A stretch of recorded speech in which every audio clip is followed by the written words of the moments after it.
नमस्कार। स्वागत है हमारे नए पॉडकास्ट द डेप्थ टॉक में। आज हमारे साथ ऐसे शख्स मौजूद हैं जिन्होंने अपने लाइफ में बहुत सारे फेजेस देखे हैं, बहुत स्ट्रगल किया है और बहुत कुछ अचीव भी किया है। वो एक एक्टर हैं, एक सोशल वर्कर हैं और एक टीचर भी हैं और पॉलिटिशियन भी हैं।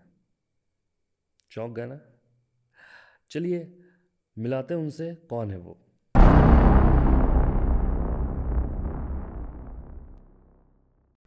सबसे पहले तो स्वागत है हमारे पॉडकास्ट द डेप्थ टॉक में। थैंक यू तेजस। आ, हमारे पॉडकास्ट में आने के लिए बहुत बहुत धन्यवाद सौरभ जी। कैसे हैं आप? बढ़िया हूँ, तुम बताओ। मेरे भी बढ़िया है। अब पहला सवाल हमारे ऑडियंस के लिए ये है कि आपको लोग क्या कहेंगे, एक्टर, टीचर, सोशल वर्कर या फिर पॉलिटिशियन? ये मैं खुद से तो डिसाइड कर नहीं सकता हूँ। ये वो आपने जो जो बताया, ये वो स्फेयर है मेरे लाइफ का जिससे मैं गो थ्रू हुआ हूँ। मेरा इंटेंशन कभी रहा नहीं, या मैं बचपन में ऐसा कभी सोचा नहीं था कि I will go through these all you know sphere of the life. But suddenly आप होता है, कभी लाइफ में कुछ चीज़ें होती हैं जो सो कॉल्ड विधाता ने जो लिखा है, हाँ जी, हाँ जी। तो that that kind of life और दैट काइंड ऑफ डेस्टिनी। तो मैं शुरुआती दौर में थोड़ा टीचिंग में रहा, मैं एक्टिंग में रहा, मैं सोशल सर्विस किया एंड पॉलिटिक्स में एक्टिव रहा। बट इन सब से इतर एक और चीज़ है जो छुपी हुई है, जो कभी बहुत कम ही लोग जानते हैं इसको। हाँ ज़रूर, बताइए। मुझे जो बहुत ज़्यादा इंटरेस्ट अगर किसी में था, जब मैं बहुत छोटा था, तो वो था क्रिकेट खेलने में। अच्छा। और बट मैं वैसा हिटर बैट्समैन नहीं था। मुझे लेग स्पिन करना बहुत पसंद था। हम्म। अ, मुझे बैटिंग करना बहुत पसंद था, बट मुझे टेस्ट मैचेस बहुत पसंद है जिसमें कि ओके। आप डिफेंस खेलते हो। तो मुझे लोग और द्रविड़ कहा करते थे बेसिकली। एक अच्छा। ये आप समझ सकते हैं कि दवाल। हाँ, दीवार की तरह। तो ख़ास तौर पे जब मैं क्रिकेट खेलता था, तो मैं मेरे बचपन में मैं अलग अलग जितने भी बॉलर हुआ करते थे, जैसे हरभजन सिंह हैं या चामिंडा वास, नेहरा। तो जब मैं छोटा था तो मुझे याद है, यहाँ पे लोहरदगा में लोहरदगा डिस्ट्रिक्ट क्रिकेट एसोसिएशन आज भी है। आलोक सर हैं जो क्रिकेट सिखाते हैं। मैं सबसे पहले उनके पास, मुझे एक भैया ने प्रेजेंट किया था। उन्होंने कहा कि ये इसका दोनों हाथ घूमता है और ये सभी बॉलर का एक्शन करके दिखाता है। तो मुझे उन्होंने कहा कि चलो चलो जी, किसी का एक्शन करके दिखाओ। तो जो सबसे पहला एक्शन मैंने किया था वो था हरभजन सिंह का। हरभजन सिंह का किया, फिर मैंने शेन वॉर्न का किया। उसके बाद मैंने ज़हीर खान का बॉलिंग एक्शन किया। तो इस तरीके से कुछ दिन के बाद पहली बार जो मेरा, अगर पेपर में, न्यूज़पेपर में मेरा पहला अगर कुछ छपा था, तो वो मैं फिफ्थ क्लास में था, उस वक्त छपा था क्या। और उसका हेडलाइन मुझे आज भी याद है कि क्रिकेट की अदाओं का ऑल इन वन बना सौरभ समीर। मैं 5 क्लास में पढ़ता था, और वहाँ से मुझे लगता है कि मैं अपने स्कूल में, अपने लोकेलिटी में लोग मुझे एक अलग नज़र से जानने लगे। मैं उस समय से, अगर कहा जाए तो, कोई द्रविड़ कहता था, कोई सहवाग कहता था, कोई सचिन कहता था। तो अलग अलग मैं जिन जिन बैट्समैन का कॉपी कर पाता था, जिन बॉलर का मैं कॉपी कर पाता था, तो लोग उन उन नाम से मुझे पुकारते थे। आपने क्रिकेट में मतलब लाइक किस लेवल तक खेला है, डिस्ट्रिक्ट स्टेट वगैरह? डिस्ट्रिक्ट में अंडर 13, अंडर 13 का फाइनल मैच हुआ था। फाइनल मैच रांची में कौन में हुआ था, और वो फर्स्ट था जब अंडर 13 में, जिस डिस्ट्रिक्ट से मैं बिलोंग करता हूँ, झारखंड के, लोहरदगा।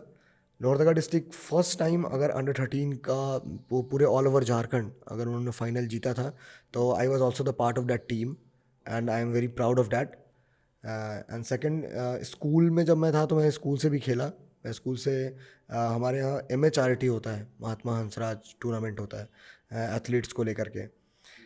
उसमें भी मैं क्रिकेट खेला और मैंने अच्छे स्कोर किए थे, और मैं जोनल लेवल तक गया था। बट हमारी टीम फिर आगे हार गई, तो हम फाइनल तक नहीं जा पाए। आपने जैसे बताया कि आप क्रिकेट में बचपन से इंटरेस्ट रखें और आपका पहला ड्रीम था कि आप क्रिकेटर बनना चाहते हैं। देन आपने शायद फिर उसके बाद आप एक्टिंग में आ गए। तो एक्टिंग में आने का आपने कैसे सोचा? जब मैं क्रिकेट खेलने के लिए भी जाता था ना, तो जब मैं, जैसे कि मैंने आपको बताया, जब मैं अंडर 13 खेलने के लिए गया था, तो बेसिकली मेरी जो पहचान बनी थी वो बनी ऐसे कि ये बहुत अच्छा है, ये बंदा चेयर अप करता है और ये बड़ा हंसाता है, ये शेरो शायरी करता है, चुटकुले कहता है। तो मैं बड़ा मतलब छोटा था मैं, मैं 7th क्लास से पढ़ रहा था जब मैं अंडर 13 खेलने के लिए बोकारो गया था।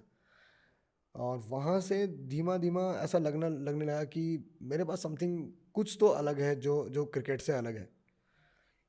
दूसरा, क्लास 9th में जब मैं पहुंचा तब मुझे लगता है कि मैं क्रिकेट छोड़ चुका था। जब मैं क्लास 5 में था तब से मैंने क्रिकेट खेलना स्टार्ट किया। और मैं कैनवास नहीं खेलता था, मैं प्रॉपर लेदर बॉल से क्रिकेट खेलता था। क्लास 5, क्लास 6, 7, 8 तक। 9th में हमारे स्कूल में, I am alumni of MBDV public school Lohardaga, I am DAV product. So हमारे DAV में क्या होता है बेसिकली कि हर एक सैटरडे को ना करिकुलर एक्टिविटीज़ होते हैं, CCA हम उसे सी कहते सी हैं। है। उसमें अलग अलग एक्टिविटीज़ होती हैं, फैंसी ड्रेस कंपटीशन हो गया, स्पीच कंपटीशन है, डिबेट कंपटीशन है। तो मैं उनमें बहुत एक्टिवली पार्टिसिपेट करता था। बट क्लास 7th में ना, चूंकि क्रिकेट खेलने के कारण मेरे मार्क्स बहुत कम आए थे। ये सबसे ज़्यादा कम मार्क्स थे। I scored only 53%। और इससे पहले मेरे मार्क्स बहुत अच्छे आते थे, इसके बाद भी बहुत अच्छे आए, बट वो ईयर मेरे लिए बहुत वर्स्ट था। तो घर पे पिटाई हुई, डांट मिली, और हमने डिसाइड किया कि अब हम क्रिकेट नहीं खेलेंगे। एंड देन मैं आई कम बैक टू स्टडीज़। फिर मैंने पढ़ाई करना शुरू किया। तो उसी बीच में एक दिन मुझे याद है, मैं CCA में बैठा था, मेरे कुछ दोस्त बैठे हुए थे और पार्टिसिपेंट्स उस एक्टिविटी में बहुत कम थे। तो हमारे टीचर ने कहा कि कोई एक बच्चा है जो कुछ चुटकुला बोलना चाहता हो, कहानी कहना चाहता हो, कोई गाना गाना चाहता हो। तो मेरे दोस्त ने पीछे से कह दिया कि सर, ये सौरभ कुछ बोलना चाहता है सर। और मैं उससे रिएक्ट करता रहा कि यार तुम क्या कर रहे हो। और सर ने मुझे उठा दिया। और हिंदी के सर हुआ करते थे, लाल सर नाम था मुझे, अभी अभी भी याद है उनका बॉडी लैंग्वेज। वो हर बात में ऐसे ही कहते थे कि हाँ जी, हाँ जी, ओ बच्चा, ओ बालक, आ जाओ फिर। तो मैं चला गया। और उस समय ना DVD आता था, तो DVD में कॉमेडी सर्कस चलता था। तो मेरे घर पे मेरे जो बड़े भाई हैं उनको बहुत शौक है, वो DVD बहुत देखते हैं, CD बहुत देखते हैं। तो वही वही लेकर के आया करते, तो मैं देखा करता था, मुझे याद था वो चीज़ें। तो मैंने वही चुटकुले और एक मतलब अपने अंदाज में मैंने कहना शुरू किया। राजू श्रीवास्तव के थे कुछ, अम, और दो, मतलब उस समय के पुराने थे, मैं अभी उनका नाम भूल रहा हूँ। सुनील पॉल सुनील वगैरह। पाल, यस एग्जैक्टली, सुनील पाल। मैं उनके दौर का मैंने कॉमेडी देखा, उनको ऑब्जर्व किया और मैंने वही एक्ट वहाँ पे कर दिया। और उस दिन से ये एकदम से ऐसा बन गया, इट वाज अ पार्ट बन गया कि हर सैटरडे को स्कूल में एक्टिविटीज़ होंगे। हर सैटरडे को, अब अभी अगर टाइम रहा तो सौरभ सिंह को बुलाया जाएगा। तो वहाँ से धीमा धीमा 9th क्लास से 10th और 10th से 11th ऐसा मतलब वो चीज़ इमर्ज होना शुरू हुआ। क्या आपने थिएटर किया है? हाँ, मैं थिएटर का पार्ट रहा हूँ और बहुत गहरा पार्ट रहा है मेरा। थिएटर से जो लगाव रहा है, थिएटर को जो मैंने समय दिया है, मुझे लगता है कि मैं अपने स्टेट में, अगर मैं कहूँ कि झारखंड 2000 में बना, बिहार से अलग हुआ, 2000 से 2024 के बीच में, इन 24 सालों में जो हमारे सीनियर रहे, उनके बाद जो जो यंग यूथ, जो न्यू यूथ जो तैयार होते हैं झारखंड में, और जिन्होंने झारखंड के थिएटर को ऑल ओवर इंडिया अगर कोई पहचान दिया, या ऑल ओवर इंडिया लोग जान पाए कि झारखंड में भी हिंदी थिएटर एक्टिव है, तो आई एम सो ग्लैड कि मैं उसका एक हिस्सा रहा हूँ। मैंने थिएटर तकरीबन 10 साल मैंने लगातार थिएटर का पार्ट रहा हूँ मैं। ओके। बरेली, जमशेदपुर, कोलकाता, न्यू दिल्ली, गुजरात, बॉम्बे, तो मैं सभी जगहों पे मैंने थिएटर को टच किया, मैं सभी जगह पे काम किया हूँ। आपने पहला थिएटर कहाँ किया था? फर्स्ट टाइम मुझे थिएटर का अगर एक्सपीरियंस कहीं मिला था, वो मुझे मेरे होम डिस्ट्रिक्ट पे ही मिला था। हमारे होम डिस्ट्रिक्ट पे एक एसोसिएशन चलता था, आकृति उदय। आकृति उदय। आकृति उदय में बहुत मतलब यंग जो लोग थे, जो हमारे सीनियर थे, वो जब यंग हुआ करते थे, तो उन लोगों ने एक ग्रुप बनाया था आकृति उदय। आकृति उदय समर कैंप लगाता था हर साल हमारे डिस्ट्रिक्ट के बच्चों के लिए, और उसमें क्लास 6 में 7th में 8th में पढ़ने वाले बच्चे उसमें पार्टिसिपेट करते थे। एक हफ्ते का वर्कशॉप होता था, तो मैं भी उस वर्कशॉप में गया। उस वर्कशॉप में मैंने मेकअप करना, डायलॉग डिलीवरी, एक्सप्रेशन, और वहाँ मैंने फर्स्ट टाइम स्टेज प्ले करने का मुझे मौका मिला। चुन्नी लाल हाई स्कूल है हमारे डिस्ट्रिक्ट में, वहाँ पर मुझे पहली बार प्ले करने का मौका मिला। और उस वर्कशॉप में ना एक बड़ी गजब की कहानी थी। उसमें एक स्टोरी है। होता क्या है कि मैं फर्स्ट टाइम वर्कशॉप करने जाता हूँ। जब मैं वर्कशॉप करने गया था तो हमारे जितने भी बच्चे थे वर्कशॉप में, तकरीबन मुझे लगता है 25-30 बच्चे होंगे टोटल। तो उन 25-30 बच्चों को के 3 ग्रुप बनाए गए थे, ठीक है। तो उन ठीक है। तीनों ग्रुप में से मैं एक ग्रुप में था। तो मुझे जो पहला रोल मिला था थिएटर में प्ले करने के लिए, वो एक साधु बाबा का रोल था। और हाँ, उसमें क्या था, जो एक बड़ी कॉमन सी कहानी हम सब सुनते हैं कि एक एक साधु बाबा होते हैं, वो अपने शिष्यों को अच्छी बातें सिखाते हैं और उन्हें राजा के पास दान दक्षिणा लेने के लिए भेज देते हैं। जब उनके चारों शिष्य जा रहे होते हैं रास्ते में, तो उन्हें एक मरा हुआ शेर दिखता है। अच्छा अच्छा, वो तो वो लोग अपनी अपनी शक्तियों का प्रयोग करते हैं और उसको जिंदा कर देते हैं, और फिर वो शेर जो है वो हमला करता है उन पे और फिर उनको ही खा जाता है। ऐसा कुछ एक कहानी। हाँ, बचपन में सुन। तो मैं उस कहानी में वो गुरुजी का रोल मैंने प्ले किया था। अब जिस दिन हमारा शो होना था उसके ठीक 2 दिन पहले जो थर्ड ग्रुप था, मैंने बताया कि आपको 3 ग्रुप थे, तो I was the part of group A. Group B और ग्रुप सी। ग्रुप सी में जो बंदा था जो लीड कर रहा था, वो प्ले होने के ठीक 2 दिन पहले वो गायब हो गया। ओह। अब गायब हो गया और मुझे एक साथ, एक तो मैं फर्स्ट टाइम थिएटर कर रहा हूँ, फर्स्ट टाइम मैं स्टेज पे गया हूँ, और वहाँ पर एक साथ मुझे 2 नाटक करने पड़े। एक में कैरेक्टर रोल और जो लास्ट वाला था उसमें मैं लीड रोल में था। मैंने मैंने पूरा का पूरा नाटक किया और लोगों ने बहुत बहुत अप्लॉज दिया, लोगों ने बहुत ब्लेसिंग्स दी, अच्छे कमेंट्स मिले मुझे। सो वो कहीं ना कहीं एक पार्ट है जो मैं कभी भूलूंगा नहीं, वो आज भी मेरे दिमाग में है। आपने टीचिंग भी की है, टीचर थे आप? हाँ, मैं टीचिंग से बहुत जुड़ा रहा इसलिए क्योंकि मुझे मैं पढ़ने का बहुत शौकीन आदमी हूँ।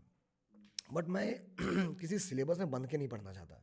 होता है कि आपको पढ़ने के लिए दिया गया एंड आपके पास एक सर्टन सिलेबस है कि भाई आपको इतना ही पढ़ना है। मैं उस बाउंडेशन से मैं बाहर आना चाहता हूँ। मैं जैसे ऐसी किताबें पढ़ता हूँ, मैं बड़ी अतरंगी किताबें पढ़ता हूँ। जैसे सुल्ताना डाकू। आज तक अभी आप सोचोगे कोई भी आदमी बात करेगा तो यही बोलेगा सुल्ताना डाकू, तो कोई बोलेगा वो कोई मुस्लिम कम्युनिटी से होगा, या कोई बोल देगा सुल्ताना डाकू तो कभी था ही नहीं, ये कोई फिक्शनल कैरेक्टर है, कोई इमेजिनरी कैरेक्टर है। बट सुल्ताना डाकू ना एग्जैक्टली था, वो एक डाकू था। ओके। और वो एक ट्राइबल ग्रुप से बिलोंग करता था, उत्तराखंड का। आप जब देखोगे कि सुल्ताना डाकू ने मतलब अंग्रेजों के नाक में दम करके रखा था। वो एक ऐसे परिवार से आता था जिस जिस परिवार का धंधा ही था चोरी करना, और उसके दादा ने उसे ट्रेंड किया था। उसके पिताजी जो थे, सुल्ताना डाकू के जो पिताजी थे, वो बहुत ही मतलब कायर और डरपोक जैसे थे। तो उसके जो दादा थे वो उसे ट्रेंड करते थे, और ट्रेनिंग के दौरान उसे यही बताते थे कि तुमको एक दिन हमारे बिरादरी का सबसे बड़ा डकैत, सबसे बड़ा चोर बनना है। और उस समय अंग्रेज क्या करते थे कि जो भी बॉन्डेड लेबर होते थे, ये किस समय की बात है? ये इट इज़ अराउंड 1920s और 1910, ओके। 1910 से 1920 की कहानी है ये। जिम कॉर्बेट नेशनल पार्क बहुत फेमस है इंडिया में, first national park in India. तो जिम कॉर्बेट का भी बहुत बड़ा योगदान रहा था सुल्ताना डाकू को पकड़ने के लिए, क्योंकि सुल्ताना डाकू की खासियत ये थी ना कि सुल्ताना डाकू किसी ने देखा ही नहीं था आज तक। वो जिस भी गांव में आता था रात में आता था। उसका उसका चेहरा बहुत ढका हुआ रहता था। इनफैक्ट एक बार उसे जब अंग्रेजों ने घेर लिया था, तो उसने उसे पकड़ने के लिए अंग्रेजों ने, एक पुल था एक शहर से दूसरे शहर में जाने के बीच में एक पुल पड़ता था, तो अंग्रेजों ने उस पुल को उड़ा दिया। तो वो बंदा इतना शातिर था कि उसने एक भैंस पकड़ा, उस भैंस को पानी में ढकेला और भैंस की पूंछ पकड़ के वो इस पार से उस पार चला गया। तो उसकी ऐसी बड़ी अतरंगी अतरंगी कहानियां हैं। वो बताता था कि कैसे आप अपने जबड़े में भी एक जगह है जहाँ पे आप सिक्का सिक्का चुराता था जब वो ट्रेन में, तो सिक्का को कैसे जबड़े के अंदर वो छुपा लेता था जिससे अंग्रेज कभी पकड़ ना सके। उसके पास वो भी टेक्निक था जिससे अंग्रेज जो भी बॉन्डेड लेबर होते थे तो उनका फिंगरप्रिंट्स लेके रखता था अंग्रेज। तो क्या क्या ऐसा केमिकल लगाओगे हाथ में, कौन सा ऐसा कुछ जड़ी बूटी था जो उसके दादा ने उसे बताया था जो तुम लगाओगे तो तुम्हारा फिंगरप्रिंट्स कभी आएगा ही नहीं। एंड जॉर्ज फिफ्थ एम्पेरर थे इंग्लैंड के, जब वो इंडिया आते हैं, आई थिंक पार्लियामेंट जब नया बना, जो पार्लियामेंट अब तो पुराना हो गया, उस पार्लियामेंट के उद्घाटन में हम हिंदी में कहते हैं जॉर्ज पंचम, George the fifth, British crown के प्रिंस जॉर्ज द फिफ्थ, वो जब पहुंचते हैं तो सुल्ताना डाकू अपने दोस्तों के साथ, अपने जब वो बच्चा होता है 12-13 साल का, तो वो जाता है और वो ये प्लानिंग के साथ जाता है। आप सोचो कि वो बच्चा 12-13 साल का और वो इतना इंटरेस्टिंग कैरेक्टर है, वो भाई साहब जाता है जॉर्ज पंचम का क्राउन चुराने के लिए। अच्छा। आम बच्चे 12-13 साल के वो यही सोचेंगे कि अंग्रेज का सिपाही देख लिया तो डर जाएंगे, छिप जाएंगे, भाग जाएंगे, या ज़्यादा से ज़्यादा चलो गेहूं चुरा लिया, किसी को मूर्ख बना लिया। पर वो बंदा 12 साल की उम्र में उसके दिमाग में ये था कि मुझे जॉर्ज पंचम का वो क्राउन चुराना है, और उसने कोशिश भी किया। फिर वहाँ से वो भागा भी। फिर वहाँ वो आज का जो कनॉट प्लेस है वहाँ पे पहले गटर था, वो कैसे गटर में जाता है, तो बहुत इंटरेस्टिंग कहानी है। इसके बाद एक और बुक है जो मैं पढ़ना बहुत पसंद करता हूँ, the British bandit and the border man. इसमें आपने सुना होगा शोले, एक फिल्म आई थी शोले, बहुत यस फेमस यस, है, शोले फिल्म, जय वीरू की जो। जय वीरू की जोड़ी। तो शोले में भी क्या है कि उसमें गब्बर एक डाकू के बारे में बताया गया है। तो हमें तो फिल्म देख के लगता है कि ये फिक्शस है गब्बर, बट मैं आपको बताऊं कि गब्बर रियल में था। ओके। हाँ, गब्बर था रियल में। और जिसने गब्बर को पकड़ा था, ठीक है, आज के समय में हम एसपी, सुपरिटेंडेंट ऑफ पुलिस होता है, उसके एक नीचे का पोस्ट को हम कहते हैं deputy superintendent of police, DSP. तो अंग्रेज के समय में डीएसपी नहीं हुआ करते थे, अंग्रेज के समय में होते थे रिजर्व पुलिस, आरपी। आरपी। तो जिस आरपी ने उसे पकड़ा था गब्बर को, वो आरपी जया भादुड़ी यानी जया बच्चन, हाँ जी। उनके शायद रिश्तेदार कोई लगते थे। तो अच्छा। उन्होंने उसे शेयर किया था, फिर उन्होंने रमेश सिप्पी को बताया, फिर रमेश सिप्पी ने इस कैरेक्टर का नाम रखा। सो मुझे किताबें पढ़ने का बहुत शौक है, मैं अलग अलग किताबें पढ़ता हूँ। पढ़ने का शौक के साथ साथ पढ़ाने का शौक जो है वो वहीं से आया। और कहीं ना कहीं थोड़ा सा होता है कि आप फैमिली बैकग्राउंड बहुत साउंड नहीं होता है, बट एक स्मॉल टाउन बॉय के पास एक सबसे सटीक इनकम का जो अर्निंग का जो साधन बन सकता है वो ट्यूशन होता है। ये आप किसी भी छोटे से टाउन में चले जाएं, चाहे आप किसी भी इंडिया किसी स्टेट में चले जाएं, होम ट्यूशन देना और ट्यूशन पढ़ाना, ये एक मिडिल क्लास फैमिली के लिए का कोई बच्चा हो, अगर वो इकोनॉमिकली स्ट्रगल कर रहा हो, तो उसके लिए सबसे सीधा रास्ता होता है कि अगर आप स्टडी में वेल हो तो प्लीज़ आप कोचिंग दो। तो मुझे लगता है कि कुछ मेरे स्टूडेंट्स थे जो मुझसे 1 साल जूनियर थे, वो सडनली एक बार मेरे घर आए थे, तो उन्हें मुझसे संस्कृत पढ़ना था। अच्छा। पर बातचीत के दौरान में उन्होंने कहा कि संस्कृत के साथ साथ हम मैथ्स भी पढ़ेंगे। वहीं से वो चक्र जो है वो शुरू होता है, और मैं 11th में रहता हूँ और वो लोग 10th में होते हैं, मैं वहीं से पढ़ाना शुरू करता हूँ। तो मैंने 2011 से पढ़ाना शुरू किया, 11, 12, 13, 14, 15, 16, 17 में मैं नहीं पढ़ाया किसी को, 18 पढ़ाया, 19 नहीं पढ़ाया, 20 पढ़ाया, 21 भी नहीं पढ़ाया, पर 22-23 पढ़ाया मैं, इतना। तो पढ़ाना अब तो मेरा पार्ट रह गया, मैं किसी न किसी को पढ़ाता रहता हूँ। चलिए, पढ़ाने से याद आया कि आप एनजीओ भी रन कर रहे हैं, एकल पाठशाला। हाँ। कुछ बताइए एकल पाठशाला के बारे में, आपने कहाँ से शुरुआत किया और सोचा कैसे एकल पाठशाला आपको चलाना है, आपको उसके बारे में ख्याल कहाँ से आया? अब मैं ना ये 2022 की बात है, मैं धनबाद गया था। अच्छा। टीबीएफ जिन्होंने भी पंचायत बनाया है, हाँ जी। हम उनके साथ रेकी कर रहे थे एक फिल्म शूटिंग के लिए, एक वेब सीरीज़ के शूट के लिए। उसी दौरान मेरी मेरी मुलाकात देव कुमार वर्मा से होती है, वो धनबाद के बीसीसीएल में है। तो वो एक पाठशाला एजुकेशनल ट्रस्ट रन कर रहे होते हैं। जब हम दोनों की मुलाकात होती है तो मुझे बहुत अच्छा लगता है ये चीज़ कि हाँ, ये एक अच्छा काम है, बच्चों को आप पढ़ा रहे हो जो ख़ासतौर पे कोयला में लगे हैं, कोयला मज़दूर के बच्चे हैं जो कोयला मज़दूरी में अपनी जान को दांव पे लगा करके अपना भविष्य तो बर्बाद कर रहे हैं। ठीक है, 2 रुपये आ रहा है पर भविष्य तो ताक पे लगा है। जब मैं 2 साल के बाद, मुझे लगता है 1 साल के बाद, 2023 में उन्होंने एकल पाठशाला करके एक इनिशिएटिव स्टार्ट किया था। अच्छा। तो मुझे शुरू में ऐसा लगा कि ये ना कोई ऑनलाइन काइंड ऑफ ऐसा कुछ होगा। हाँ। तो मैंने यूं ही बोला उनको मस्ती में कि क्या मैं भी अप्लाई कर दूं क्या। तो उन्होंने कहा कि कर दो। फिर एक मेरे पास सर्वे का फॉर्म आया। जब मैं उस सर्वे का फॉर्म लेकर के ना, जब मैं उन जैसे एरियाज में गया जहाँ पर मतलब इकोनॉमिकली हार्डशिप से गुजर रहे लोग रह रहे हैं वहाँ पे, हम्म। और जब उनको मैंने बोला कि मैं आपके बच्चों को पढ़ाऊंगा और सिर्फ मुझे आधार कार्ड चाहिए और मुझे 1 रुपया नहीं चाहिए, okay, free of cost. Free of cost, free of cost में पढ़ाऊंगा, मुझे कुछ भी नहीं चाहिए आपसे, मुझे सिर्फ और सिर्फ आप आधार कार्ड दे दो और अपने बच्चे को टाइमली भेज दो। गार्जियन जैसे दौड़े ना, मतलब मैं महसूस कर सकता हूँ आज भी, मुझे वो फीलिंग याद है कि मुझे पता नहीं क्या हुआ, मुझे बहुत अलग लगा, मुझे लगा कि ये कुछ अलग है। और मुझे उनके प्रति जो अफेक्शन हुआ, जो लगाव हुआ, तो और ये बहुत चैलेंजिंग था। हमने शुरुआत किया था 5 बच्चों से, फिर बहुत कमेंट्स आते थे कि कैसे चलेगा, इस सब में कोई फ़ायदा नहीं है, इसमें कोई भविष्य नहीं है, सोर्स ऑफ इनकम नहीं है। सोर्स ऑफ इनकम नहीं है। तो ये सब बहुत सारी बातें होती थी मुझे। मतलब सोसाइटी में कोई आया समझा के चला गया, कोई ऐसे ही मिला रास्ते में, बोला क्या चल रहा है, तो ये चल रहा है, वो ये समझा के चला गया। कुछ लोगों ने प्रयास भी किया कि हम कैसे इसे बंद करा दें, तो बच्चों को भटका देना, ये सब भी चीज़ें हुई। हाँ। बट मैं लगा रहा निरंतर। फिर हमने 5 बच्चों के साथ, आज हमारे पास 35 से ज़्यादा बच्चे हैं। और वाह। पिछले 1.5 साल से लगातार, अब तो 2 साल हो जाएगा, 2 सालों से मैं कह सकता हूँ कि बच्चे हमारे पास पढ़ रहे हैं, निःशुल्क पढ़ रहे हैं। और आप इंस्टाग्राम पे जाके देख सकते हो हमने जो काम किया है। अ, हमने बस यही कोशिश किया कि बच्चों को वो चीज़ें समझा सको उस स्टाइल में जिस स्टाइल में ये जनरेशन डेवलप हो रहा है। जनरेशन बहुत चेंज हो गया बॉस। जनरेशन स्टार्ट में था, आपके पास एक शक्तिमान हुआ करता था, हम्म।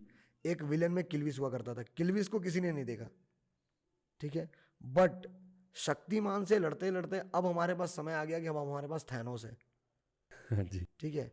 एक टॉम एंड जेरी आप देखते थे, फिर आ गया बेन 10 एलियन फोर्सेस। हम्म। तो चीज़ें ना बहुत ज़्यादा चेंज हो रही है, हमें पता नहीं चल रहा है। 1990 तक हमारा जो इकोनॉमी था इंडिया का, वो बहुत रिजर्व था। हम अधिकतर इंपोर्ट करते थे, एक्सपोर्ट करते थे, और वो जो भी एक्टिविटीज़ होती थी ट्रेडिंग की, इंपोर्ट एक्सपोर्ट, वो हम आपस में करते थे। हम बहुत खुले हुए नहीं थे। इसके कारण हम 1991 के अराउंड में इकोनॉमिक क्राइसिस आता है। कभी आप इंस्टाग्राम पे या यूट्यूब पे जाओ, 1991 क्राइसिस लिखो, पता चल जाएगा।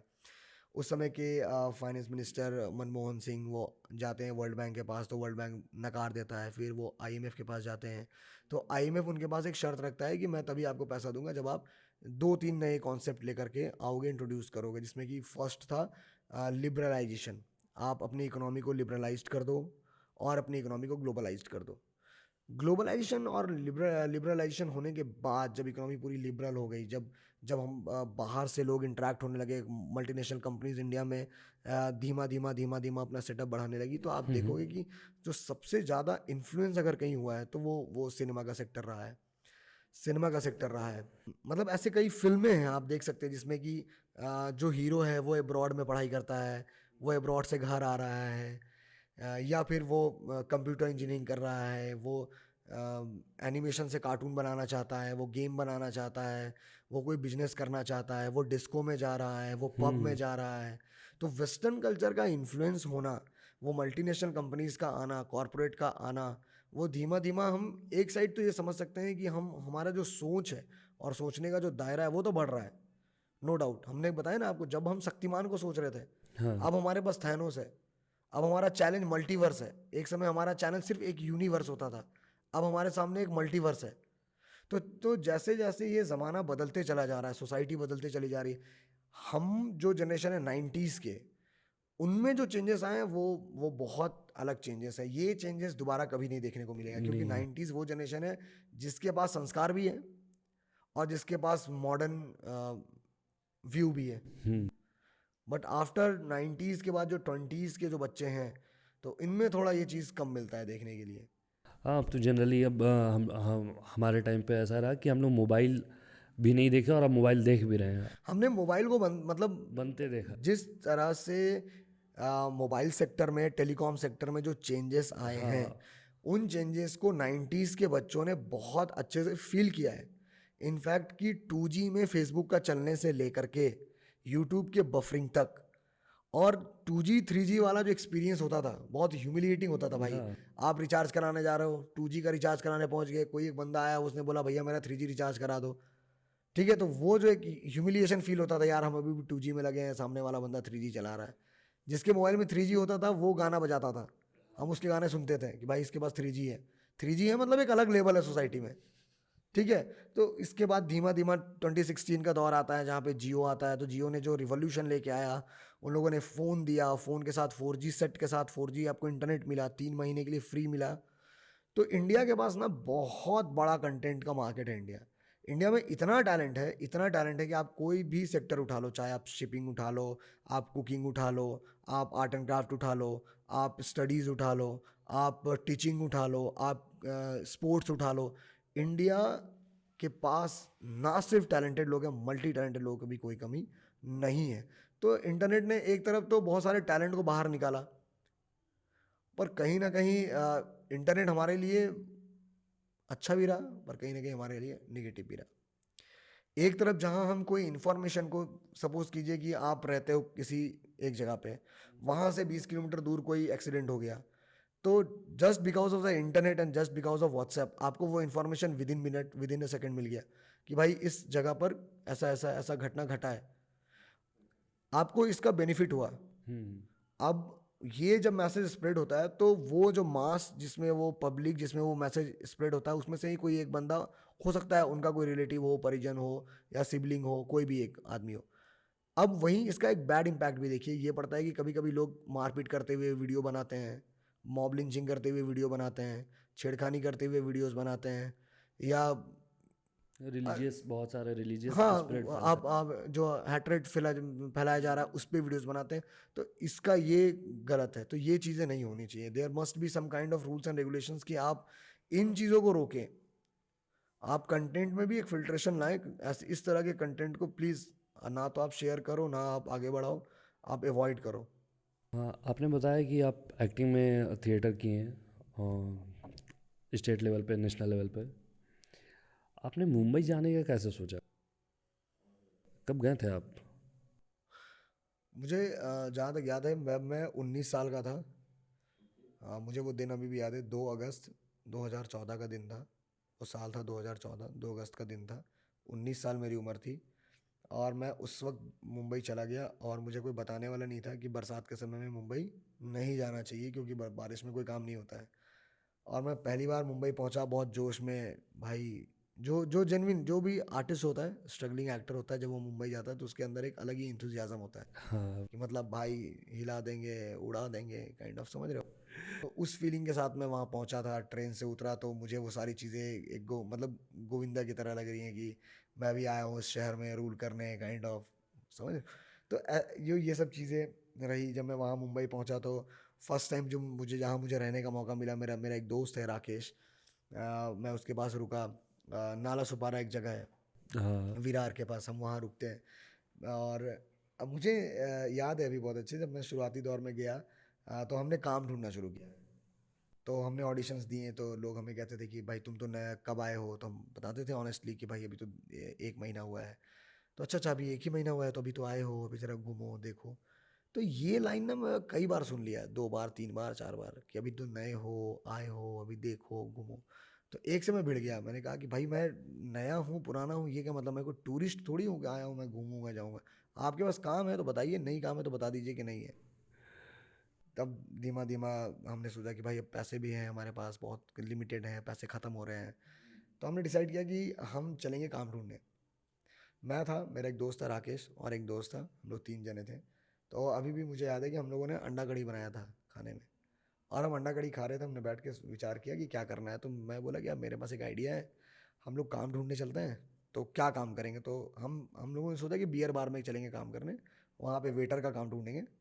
तो भाई क्यों बियर बार, क्यों? क्योंकि जो डायरेक्टर प्रोड्यूसर होते हैं वो वहीं आते हैं, ठीक है। तो हम लोग छोटे टाउन से थे भाई, हमारे दिमाग में वही 20 साल पुराने वाला सोच चल रहा था कि कि मुंबई में आप जाओगे तो जो चलता है हाँ। उसमें कि लाल रुमाल लेकर के कोई खड़ा रहेगा, गेट खुलेगा, आप जाओगे। ऐसा कुछ भी नहीं होता भाई, ठीक है। मतलब ये सारी चीज़ें ना मिथ है, ठीक है, कि मुंबई है तो कदम कदम पे आपके पास पैसा है, आप एकदम ऐसे गिर रहा है पैसा। Mumbai is as like other town, वो भी एक टाउन है, अच्छा टाउन है, सेफ्टी सिक्योरिटी वहाँ बहुत अच्छा है। तो हम काम ढूंढने निकल गए। जब हम काम ढूंढने निकले तो काम ढूंढते ढूंढते हम हर हर सिर्फ बियर बार पे चले जाते कि कोई काम है क्या। तो वो मराठी अपने भाषा में कहता था कि कौन भेजा तुझे तुझे, किसने बुलाया तुझे, मैं नहीं जानता तेरे को। तो बोला था नहीं नहीं मैं खुद से आया हूँ, मुझे मैं अपने आप को लेके आया हूँ। मैं इस तरीके से काम मांगता था। फिर हम मांगते मांगते मांगते मांगते हम लोगों ने मतलब शुरू किया मालाड से काम ढूंढना। काम ढूंढते ढूंढते हम चर्च गेट चले गए, मरीन लाइंस। और मैं फर्स्ट टाइम लाइफ में मरीन लाइंस देखा। मेरे पास आज भी वो फोटो है मेरा, जब मैं मरीन लाइन से पहली बार बैठा हूँ। और हिम्मत देखो आप कि भाई सैंडल पहने, चेहरे पे धूल है, माथा पसीना से भरा है, और हम पहुंच गए सीधे इंटर कॉन्टिनेंटल, 5 स्टार होटल है, वर्ल्ड में सिर्फ 4-5 ही हैं। हम वहाँ चले गए कि भाई काम है क्या।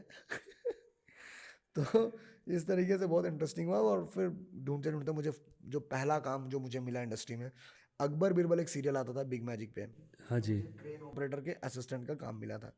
तो मैं वहाँ से शुरू करता गया। फिर धीमा धीमा मुझे कबूल है में पहले असिस्टेंट डायरेक्टर का काम मिला। फिर वहाँ आपका कबूल है।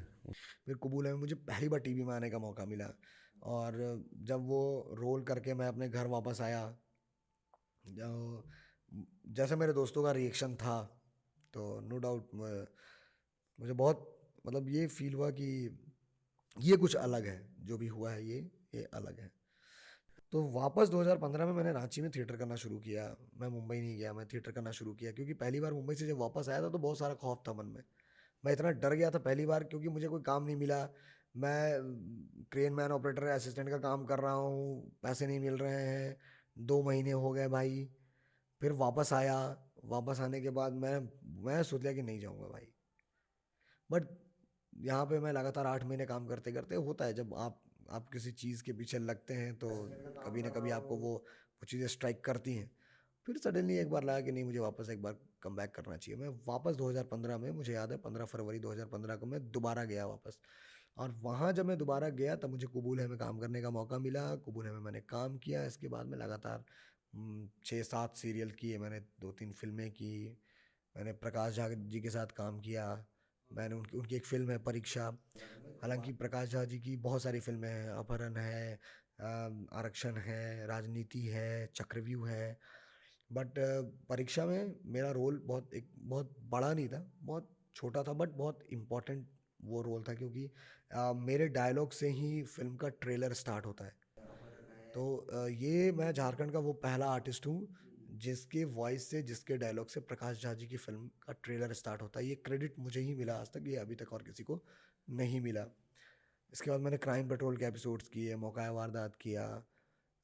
मैंने मुंबई में जो बेसिक रूट चार्ट होता है जो सब स्ट्रगलर का, जाना ऑडिशंस पे, काम मांगना, कोई सीनियर है तो उसके एडवाइस सुनना, कुछ लोगों का निगेटिव सुनना कि भाई हम भी आए थे 20 साल पहले, आज हम लोग ऑटो चला रहे हैं, ये सब बातें सुनना। तो सारी चीज़ें मिक्सअप चली, बट मैं चलता रहा क्योंकि मुझे मन था। ऑडिशंस पे, काम मांगना, कोई सीनियर है तो उसकी एडवाइस सुनना, कुछ लोग। हाँ, मैं एक्टिंग करता था क्योंकि मुझे बड़ा मज़ा आता था।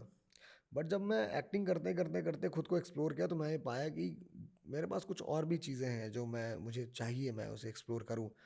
मैंने झारखंड सरकार के लिए 2022 में, फॉर झारखंड गवर्नमेंट, मैंने सीधू कानू चांद भैरो 1855 में एक सांथाल हुल हुल विद्रोह, हुल रिवॉल्यूशन हुआ था झारखंड में। It was a tribal revolt and the Britishers recognised it as the first war of independence 1855, Santhal Hul. तो मैंने इस पे तकरीबन 1 घंटे का मैंने प्ले लिखा है बिट रिसर्च के साथ। तो उन लोगों ने इसे अभी भी झारखंड के स्टेट म्यूजियम में मेरी वो कॉपी जो है, वो जो मैंने लिखा है वो रखा हुआ है। लॉकडाउन कैसा बीता आपका? क्या करके आपने नया कुछ सीखा? जैसे कि जनरली लोग लॉकडाउन में बहुत कुछ सीखते हैं, बहुत ने कुछ अचीव किया, तो आपका लॉकडाउन कैसा रहा? मुझे लगता है ना कि लॉकडाउन में मेरे लिए सबसे अच्छा चीज़ ये था कि मुझे चेस खेलना बहुत पसंद है। अच्छा। तो मैंने भरपूर चेस खेला लॉकडाउन के टाइम पे। मैंने चेस खेला दबा के।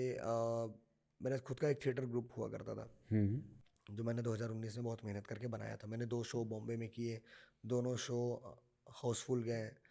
बुक माई शो पे अच्छे कमेंट्स थे, और इसके बाद मैंने खुद का ग्रुप बनाया।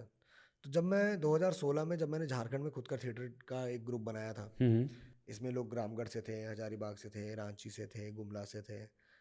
बस जब मैं 2020 में जनवरी के टाइम पे, जब मैंने एक बॉम्बे में अपना टीम बनाया, और मुझे आज भी याद है वो फीलिंग कि मैं पहली बार क्लास में इन करता हूँ एज अ डायरेक्टर, और 24 लोग ऐसे मुझे घेर के बैठते हैं, 24 लोग। और वो 24 लोग में से कोई महाराष्ट्र का है, कोई कर्नाटका का है, कोई असम का है, कोई पंजाब का है, कोई राजस्थान का है। फॉर पहले क्लास लेने में मुझे तो बड़ी झिझक हुई थी। फिर धीमा धीमा धीमा धीमा मुझे सब सेटलमेंट होने लगा, और बहुत अच्छी टीम बनी हमारी, ज़बरदस्त टीम थी। बट अनफॉर्चुनेटली 27 मार्च को हमारा शो होना था। आबिद सुरती जी का प्ले हम कर रहे थे, पृथ्वी में हमारा शो होना था, पृथ्वी में, पृथ्वी थिएटर। पृथ्वी थिएटर में। और आबिद सुरती जी को इंडिया का फर्स्ट कार्टूनिस्ट कहा जाता है। जे स्कूल ऑफ आर्ट्स से उन्होंने 1954 में ही उन्होंने स्केचिंग का डिग्री लिया। इंडिया में कार्टून को लेने वाले father of Indian cartoon Abid Surti ji को कहा जाता है। तो मैंने उनका प्ले उठाया था, हम उनके प्ले का रिहर्सल कर रहे थे, सारी चीज़ें सेट थी, रिहर्सल हो चुके थे, सबके कॉस्ट्यूम्स रेडी थे, म्यूज़िक रेडी था, बस हमें 27 को वर्ल्ड थिएटर्स डे पे शो करना था। बट अनफॉर्चुनेटली लॉकडाउन लग गया, टीम नई थी, सारे लोग बिखर गए। तो हमने लॉकडाउन में, एक तो हमने ऑनलाइन कोशिश किया, बट आप समझ सकते हो कि लाइव परफॉर्मेंस इज समथिंग हाँ, डिफरेंट। बहुत डिफरेंस हो जाता है उसमें। ठीक है, आपका एक रेगुलर ऑफिस जॉब होता है जो कि आप गूगल मीट पे कर सको, बट आप एक्टिंग कैसे करोगे गूगल मीट पे? आप सिंगिंग कैसे करोगे गूगल मीट पे? नहीं कर सकते। कुछ चीज़ें लाइव परफॉर्मेंस की चीज़ें होती है, दीज आर परफॉर्मिंग आर्ट्स, और उसके लिए आपको लाइव होना पड़ता है। तो ये चैलेंजिंग था, बट हमने बहुत कोशिश किया। पर क्योंकि एक लॉकडाउन लगा, हमने दोबारा संभालने का कोशिश किया। इसके बाद फिर जब दूसरा लॉकडाउन लगा, तब वो टीम जो था वो पूरी तरीके से बिखर चुका था। फिर वहाँ पे थिएटर मेरा मतलब टोटली वैनिस्ड। तो सेकंड लॉकडाउन ने मुझे बहुत ज़्यादा, अगर मैं कहूँ कि चोट पहुँचाया है, तो फर्स्ट लॉकडाउन नहीं। फर्स्ट लॉकडाउन तो बहुत बहुत हारमोनी में, बहुत enjoying, blessed. I was feeling very blessed. I was happy. I was enjoying the moment. But second lockdown ये बहुत चैलेंजिंग, बहुत full of struggle, full of hardship, ये भरा हुआ था। आपने यूट्यूब ट्राई किया है? मैं यूट्यूब को कभी प्रोफेशनली ट्राई नहीं किया। मैं यूट्यूब को सिर्फ इसलिए ट्राई किया हूँ क्योंकि मुझे लगता है कि मेरे अंदर में क्या है, जो भी चीज़ें हैं, जो आर्ट मेरे अंदर है, वो आर्ट भी प्रैक्टिस की चीज़ है। मुझे प्रैक्टिस करते रहना चाहिए, मुझे देखना चाहिए कि मैं किस लेवल तक जा रहा हूँ। तो इसलिए मैंने यूट्यूब को हमेशा as a stage, as a play field, जहाँ पर मैं चीज़ों को एक्सप्लोर कर सकते। मैं अपने आप को एक्सप्लोर कर सकूँ, मैं खुद का प्रैक्टिस कर सकूँ, मैंने उस नज़रिए से देखा। मैं कभी भी यूट्यूब को एज अ प्रोफेशनल या कमाई का जरिया ऐसा मैंने कभी नहीं देखा, और ना कभी लाइफ में देखूंगा। मैं I am so true about this कि मैं यूट्यूब, मुझे कोई दिक्कत नहीं है, बट मैं यूट्यूब को सिर्फ गाना सुनने के लिए, इन्फॉर्मेशन देखने के लिए इस्तेमाल करता हूँ। मुझे कोई दिलचस्पी नहीं है यूट्यूब से पैसा लेने का, मुझे कोई कोई दिलचस्पी नहीं है, मैं कभी नहीं लूँगा। तो हमें ही डिमोटिवेट कर रहे हो। नहीं नहीं, मैं आपको डीमोटिवेट नहीं कर रहा हूँ। आप देखो कि अगर मैं डॉक्टर हूँ, आप इंजीनियर हो, तो मैं थोड़ी आपको कहूँगा कि आप इंजीनियरिंग की प्रैक्टिस छोड़ के डॉक्टर बन जाओ। So obviously. Various people are there in India, सबके अपने लाइक्स हैं, डिसलाइक्स हैं, and we should respect everybody's likes and dislikes. तो जो आपको अच्छा लगता है, जो आपका सोर्स ऑफ इनकम जनरेट हो सकता है, आप देखो ना, कोरोना में बहुत सारे ऐसे सिंगर हैं, अभी वो यूट्यूब से उभर के आए हैं, बहुत सारा टैलेंट यूट्यूब से उभर के आया। So it's good. पर मैं ये नहीं कहूँगा कि YouTube is a bad thing, but I don't like to make money from YouTube. Okay. आप एक्टिंग किए, सोशल वर्किंग किए, टीचिंग किए, ये इन सभी चीज़ों से अलग आप पॉलिटिक्स में फिर कैसे आ गए? एज अ करियर आप पॉलिटिक्स को आगे देख रहे हैं? मैंने कभी शुरू में भी पॉलिटिक्स और कैरियर नहीं सोचा था। इनफैक्ट मैं तो कभी जीवन में सोचा भी नहीं था कि मैं कभी इस फील्ड में आऊँगा भी। कहते हैं कि भगवान कहता है नहीं, कर्मण्यवाधिकारस्ते माँ फलेषु कदाचन माँ कर्म फले हेतु भो माँ संगे अस्तु कर्मणि। आप कर्म करो, कर्म के आप अधिकारी हो, फल के अधिकारी नहीं हो। ना ही आप फल के कारण हो और ना ही आप कर्म के से मिलने वाले फल को कुछ भी रोक सकते हो या कोई बदलाव कर सकते हो। तो मुझे बस ये फील होता था कि अगर मैं झारखंड में एक्टिंग कर रहा हूँ, मैं झारखंड को रिप्रेजेंट कर रहा हूँ, अगर मैं नॉन नेशनल लेवल कॉम्पिटिशन्स में 6 में बेस्ट एक्टर होता हूँ, मैं यहाँ से बॉम्बे जाता हूँ, मैं बॉम्बे में टीम बनाता हूँ और मैं झारखंड से हूँ और मुझे 24-25 लोग मुझे इस बात का अच्छे कमेंट्स देते हैं कि you are a very good actor, you are a very good director. और अगर ये सारी चीज़ें मेरे पास हैं, तो अगर ये टैलेंट, अगर ये एक्सपीरियंस अगर झारखंड में किसी एक लड़के को उसके सही टाइम पीरियड पे मिल जाए, उसके इमर्जिंग टाइम पीरियड पे मिल जाए, तो वो उसके लिए ब्लेसिंग की तरह होगा। तो मैं चाहता था कि आप देखो, ऑल ओवर इंडिया में आप इंजीनियर बनना चाहते हो, you have IIT, NIT, private engineering colleges. अगर आप डॉक्टर बनना चाहते हो तो मेडिकल कॉलेजेस, लॉ करना चाहते हो देयर इज़ ए क्लैट। अगर आप सिविल सर्वेंट बनना चाहते हो, you have to crack UPSC and you have to go to Mussoorie and get the training over there. But if someone wants to do their service, wants to practice their art, want to, you know, furnish their craft, तो उसके लिए दो चीज़ें हैं। एक तो अगर आप एक्टर बनना चाहते हो, डायरेक्टर बनना चाहते हो, तो थिएटर में जाना चाहते हो, there is National School of Drama NSD, जहाँ से जितने भी दिग्गज कलाकार हुए, चाहे वो ओमपुरी साहब हो, नसरुद्दीन साहब हो, चाहे वो यू नो राज बब्बर हो, या इरफान खान। अपने पंकज त्रिपाठी जी जो हैं वो हो गए, नवाजुद्दीन सिद्दीकी हो गए, मनोज वाजपेयी जी नहीं। मनोज वाजपेयी जी की कहानी ये है कि वो इतने टैलेंटेड एक्टर रहे हैं, वो चलता फिरता अपने आप में एक एक्टिंग स्कूल है। अच्छा। ठीक है, तो मनोज वाजपेयी जी को 4 बार NSD ने रिजेक्ट किया था। ओके। चौथे बार में उन्होंने कह दिया कि मनोज तुम करोगे क्या, यहाँ जो बच्चे पढ़ रहे हैं उनसे ज़्यादा तो तुम जानते हो। ये थी मनोज वाजपेयी जी की कहानी। फिर उन्होंने वहाँ से दिल्ली छोड़ा, फिर वो बैरी जोन के पास चले गए और वहाँ से क्लास किया, और आज आप सब देख रहे हैं कि मनोज वाजपेयी जी तो वो एक अलग ही टैलेंट है, वो चलता फिरता एक्टिंग स्कूल है। तो नेशनल स्कूल ऑफ ड्रामा में क्या है कि 33 सीट्स हैं। अभी उसके 4 सेंटर बनाए गए हैं।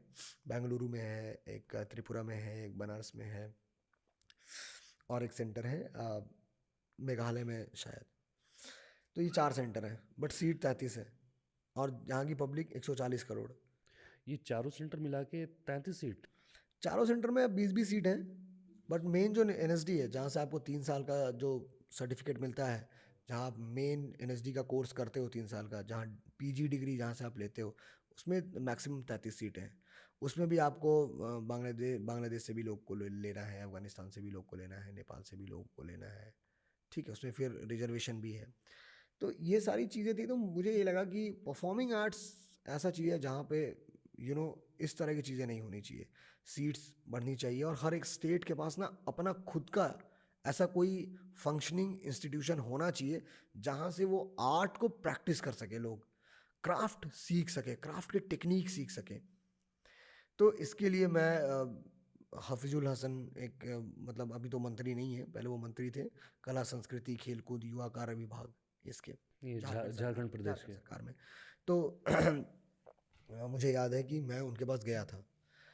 मैंने लिया कि उनके पास एक प्रोजेक्ट रखा था कि सर क्यों नहीं हम दिल्ली जाने से अच्छा हम झारखंड में ही एक झारखंड नाट्य अकेडमी बना ले। और ये झारखंड नाट्य अकेडमी जो हम बनाएंगे, इसमें क्या है कि हम जो भी हमारी भाषा है, क्योंकि झारखंड में बहुत सी भाषाएं हैं भाई। आप शुरू करो झारखंड के पश्चिम से पूरब की तरफ अगर आप बढ़ोगे, तो भाषा सादरी होते हुए नागपुरी, नागपुरी होते हुए खोरठा, खोरठा से सांथाली की तरफ आप घूम जाते हो। ठीक है, तो हम अपनी भाषा को भी बचा लेंगे और हम जो आर्टिस्ट है, फॉर एग्ज़ाम्पल आप देखो कि जैसे कुड़ुक उराव जनजाति की भाषा है, मुंडारी मुंडा लोगों की भाषा है, संथाली संथाल लोगों की भाषा है, हो लोगों की भाषा है, कुर्मी जो कुर्मी लोग हैं, महतो उनकी भाषा है। ठीक है, तो इस प्रकार से बहुत सारी भाषा, खोरठा भाषा भी लोग झारखंड में बोलते हैं। तो इन सभी भाषा का ना एक रीजनल एक्सटेंशन है कि ये इतनी दूर तक बोला जाएगा। अब आप लोहरदगा में की तरफ जाओगे, गुमला की तरफ जाओगे, सिमडेगा की तरफ जाओगे तो उधर लोग सादरी आपको सुनने को मिलेगा। रांची और खासतौर पे एरिया में आओगे तो वहाँ आपको नागपुरी सुनने के लिए मिलेगा। आप रामगढ़ की तरफ जाओगे, हजारीबाग जाओगे तो खोरठा सुनने के लिए मिलेगा। साथ ही साथ जो ट्राइबल लोग हैं उनकी अपनी भाषा चलते आ रही है। जो मुंडा लोग हैं रांची के आसपास वो मुंडारी भाषा में बात करते हैं। जो उरांव आदिवासी हैं लोहरदगा गुमला सिमडेगा वो कुड़ुक भाषा में बात करते हैं। तो ये सब जो लैंग्वेजेस हैं इन लैंग्वेजेस को प्रिजर्व करना चाहिए। फॉर एग्जांपल असुरी भाषा, गुमला लोहरदगा सिमडेगा में असुर जनजाति मिलते हैं, इनकी भाषा है असुरी भाषा है। इनका एक तो जनसंख्या बहुत कम है, इनकी भाषा विलुप्त हो रही है। ठीक है, तो हम अगर रीजनल लेवल पे लोकल लेवल पे अगर हम इन जैसे कोई कोई ना कोई होगा ट्राइबल में। आज आप देखो ट्राइबल बेल्ट में जाके तो बच्चे अंटा खेलते नजर आ रहे हैं। ठीक है, आज आप देखो तो कोई आदमी है वो दारू पी करके कहीं ढिमलाया हुआ है। लोग कहते हैं ना कि भाई सूर्यास्त झारखंड मस्त। ठीक है, तो ये बात कहीं ना कहीं सच है। और उसका उसका उसके पीछे एक फैक्टर भी है। आप जिस बच्चे को अंटा खेलते देख रहे हो ना, उस बच्चे में कहीं ना कहीं कोई ना कोई टैलेंट है, बस आपने उसको एक्सप्लोर नहीं किया है। हो सकता है उसमें से कोई एक बच्चा अच्छा कुड़ुक में गाना लिखता हो, बट उसको पता ही नहीं है कि हम मतलब वो उस टैलेंट को कैसे यूटिलाइज कर सकता है, उसे एक अच्छा प्लेटफॉर्म कैसे दे सकता है। ठीक है, तो इन्हीं सब चीज़ों को लेकर के मैंने एक बहुत अच्छा प्रोजेक्ट बनाया था। मैंने बोला झारखंड नाट्य अकेडमी का हम सर गठन करते हैं ऑल ओवर झारखंड। हम एक नाट्य प्रमुख बनाते हैं और जितने भी आप देखोगे आर्टिस्ट हैं, फॉर एग्जांपल स्पोर्ट्समैन है, वो खेलता है, फुटबॉल हो तो फुटबॉल खेलता है, हॉकी है तो हॉकी खेलता है, क्रिकेट है तो क्रिकेट खेलता है। तो एक कलाकार भी नाटक खेलता है। तो अगर आप किसी क्रिकेटर को इस बेस पे या किसी फुटबॉलर को इस बेस पे आप उसे फैसिलिटीज़ दे रहे हो, पर्क्स दे रहे हो क्योंकि भाई उसने क्रिकेट या अपने स्पोर्ट्स को रिस्पेक्टिवली खेला है, तो आर्टिस्टों के साथ ये चीज़ें क्यों नहीं है?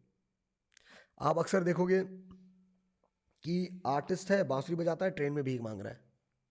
और ट्रेन में भीख मांगने वाला आदमी भी आर्ट का ही इस्तेमाल करता है, चाहे वो गाना गाते हुए भीख मांगेगा, बांसुरी बजाते हुए भीख मांगेगा। तो मैं मानता हूँ कि जो रियल में इंडिया गॉट टैलेंट है ना, वो ये लोग हैं जो स्ट्रगल कर रहे हैं रियल लाइफ पे, रियल फील्ड पे। तो इन लोगों को प्रमोट कीजिए, ऐसे ऐसे टैलेंट को खोज के लाइए।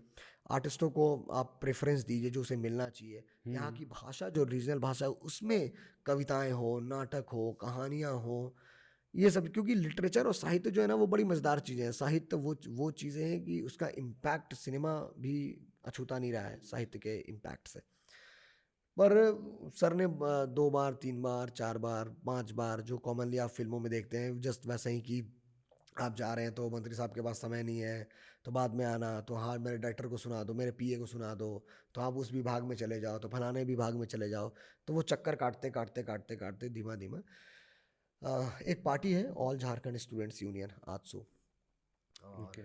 सुदेश कुमार महतो जो हैं वो उसके सेंट्रल प्रेसिडेंट हैं, केंद्रीय अध्यक्ष हैं। तो इस पार्टी का महाधिवेशन हो रहा था। ठीक है, एनुअल सेशन, यहाँ पे। एनुअल सेशन मोराबादी मैदान रांची में। Okay okay. ये मुझे लग रहा है कि अक्टूबर नहीं सितंबर था, 29 सितंबर 2023, 29, 30 और 1 ये 3 दिन था, 29 तारीख 30 तारीख और 1 तारीख को 2023 में। जब मैं उस महाधिवेशन में पहुंचा तो मैंने भी एक पुर्जा लिख करके दिया। वहाँ पे बात थी कि अगर कोई अपनी बातें रखना चाहता है तो कृपया कागज़ में लिख करके अपना प्रश्न भेज दें।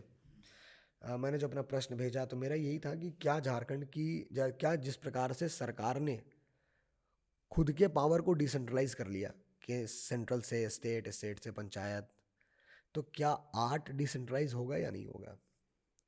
जब मुझे वहाँ बोलने का मौका मिला तो मैंने सारी बातें रखी कि आज अगर हम पॉलिटिकल एंगल से देखते हैं तो हम ये देखते हैं कि जो आदिवासी हैं झारखंड के, उनकी लड़ाई है जल जंगल और ज़मीन। पर मैं नहीं मानता। मैं कहता हूँ जल जंगल ज़मीन और इसके साथ साथ भाषा और संस्कृति, ये एग्जैक्टली। दो चीज़ें हैं। ये दो चीज़ें हैं जिसने इनिशिएट किया लोगों को कि अब तो लड़ना होगा। आप कभी भी देखो कोई भी सिविलाइजेशन उसने तभी हथियार उठाया जब आप उसकी संस्कृति पर अटैक करते हो। ठीक है, जल जंगल और ज़मीन, जल से क्या मिलेगा? पानी। पानी से क्या होगा? सिंचाई। हर कम्युनिटी को चाहिए। अगर वो कोई मुस्लिम कम्युनिटी है, किसान है, पानी चाहिए उसको। अगर कोई आदिवासी कम्युनिटी है, किसान है, पानी चाहिए उसको।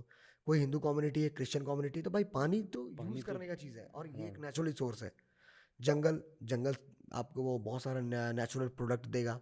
फॉर एग्जांपल ट्राइबल लोग टोकरी बनाते हैं जंगल से बैम्बू लेकर के, या फिर जंगल से लकड़ियाँ चुन करके लाते हैं। ज़मीन तो ज़मीन तो भाई आप कुछ भी काम करो, रहना है, घर बनाना है, ज़मीन पे ज़मीन बनाओगे। पे ही चाहिए। कोई भी काम करना है, फॉर एग्जांपल अगर आपको चरखा चला करके अगर आपको कपड़ा ही बनाना है तो you must need a house.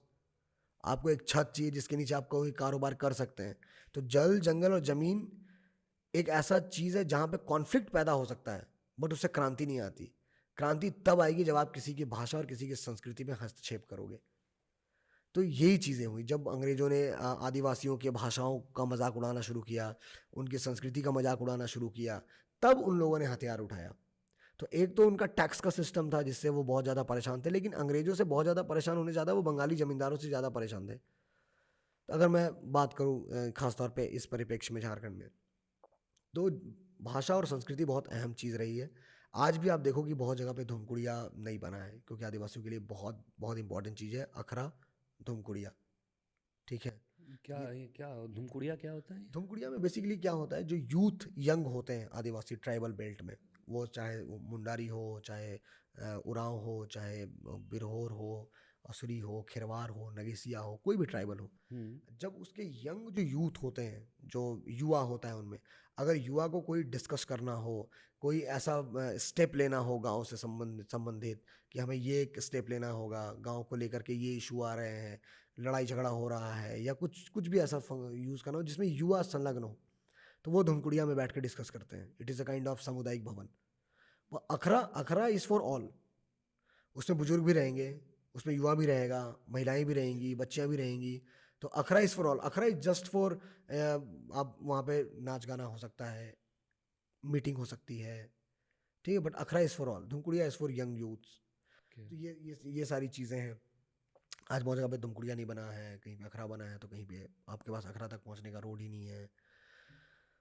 यहाँ के जो ट्राइबल्स हैं ना, उनके उनकी जो भाषा है, उनकी संस्कृति है, उनकी जो क्रिएटिविटी है यहाँ के, खासतौर पर अगर मैं छोटा नागपुर की बात करूँ कि यहाँ के जो आदिवासी है उनके पास गजब की क्रिएटिविटी है। बट ये है कि पॉलिटिकल इन्फ्लुएंस इतना अधिक है कि लोग उन चीज़ों को समझ नहीं पाते हैं, सही चीज़ों तक पहुँच नहीं पाते हैं, इसलिए वो अभी भी बैकवर्ड ग्रांट जो फंड मिलता है झारखंड में, ठीक है, backward region grant fund, BRGF, वो स्टिल अभी भी झारखंड में मिल रहा है, बल्कि वो नहीं मिलना चाहिए। हमारे पास मिनरल्स हैं, 40% मिनरल है झारखंड के पास, किस चीज़ की कमी है आपको? तो वही मैंने कहा था मंत्री जी को कि 15th फाइनेंस कमीशन में आपको सभागार बनाना है, तो आपको कहीं लिखा नहीं है कि सभागार में क्या होना चाहिए, वो स्पेसिफाइड नहीं था। तो आप कोई भी सांस्कृतिक भवन देखिए झारखंड में, किसी भी रीजन में जाके देखो, ताला लगा रहता है, और वहाँ पे क्या मिलेगा आपको? एक दरी मिलेगा, और एक पंखा होगा होगा नहीं भगवान जाने, और एक बस लिखा है सामुदायिक भवन। मैंने कहा था कि आप इंफ्रास्ट्रक्चर में एक छोटा चेंज कर दो, आप उसको जो ऐसे बनाते हो आप उसको ऐसे बनाओ, वहाँ पे एक स्टेज बनाओ, और आप 20-50 कुर्सी रख लो।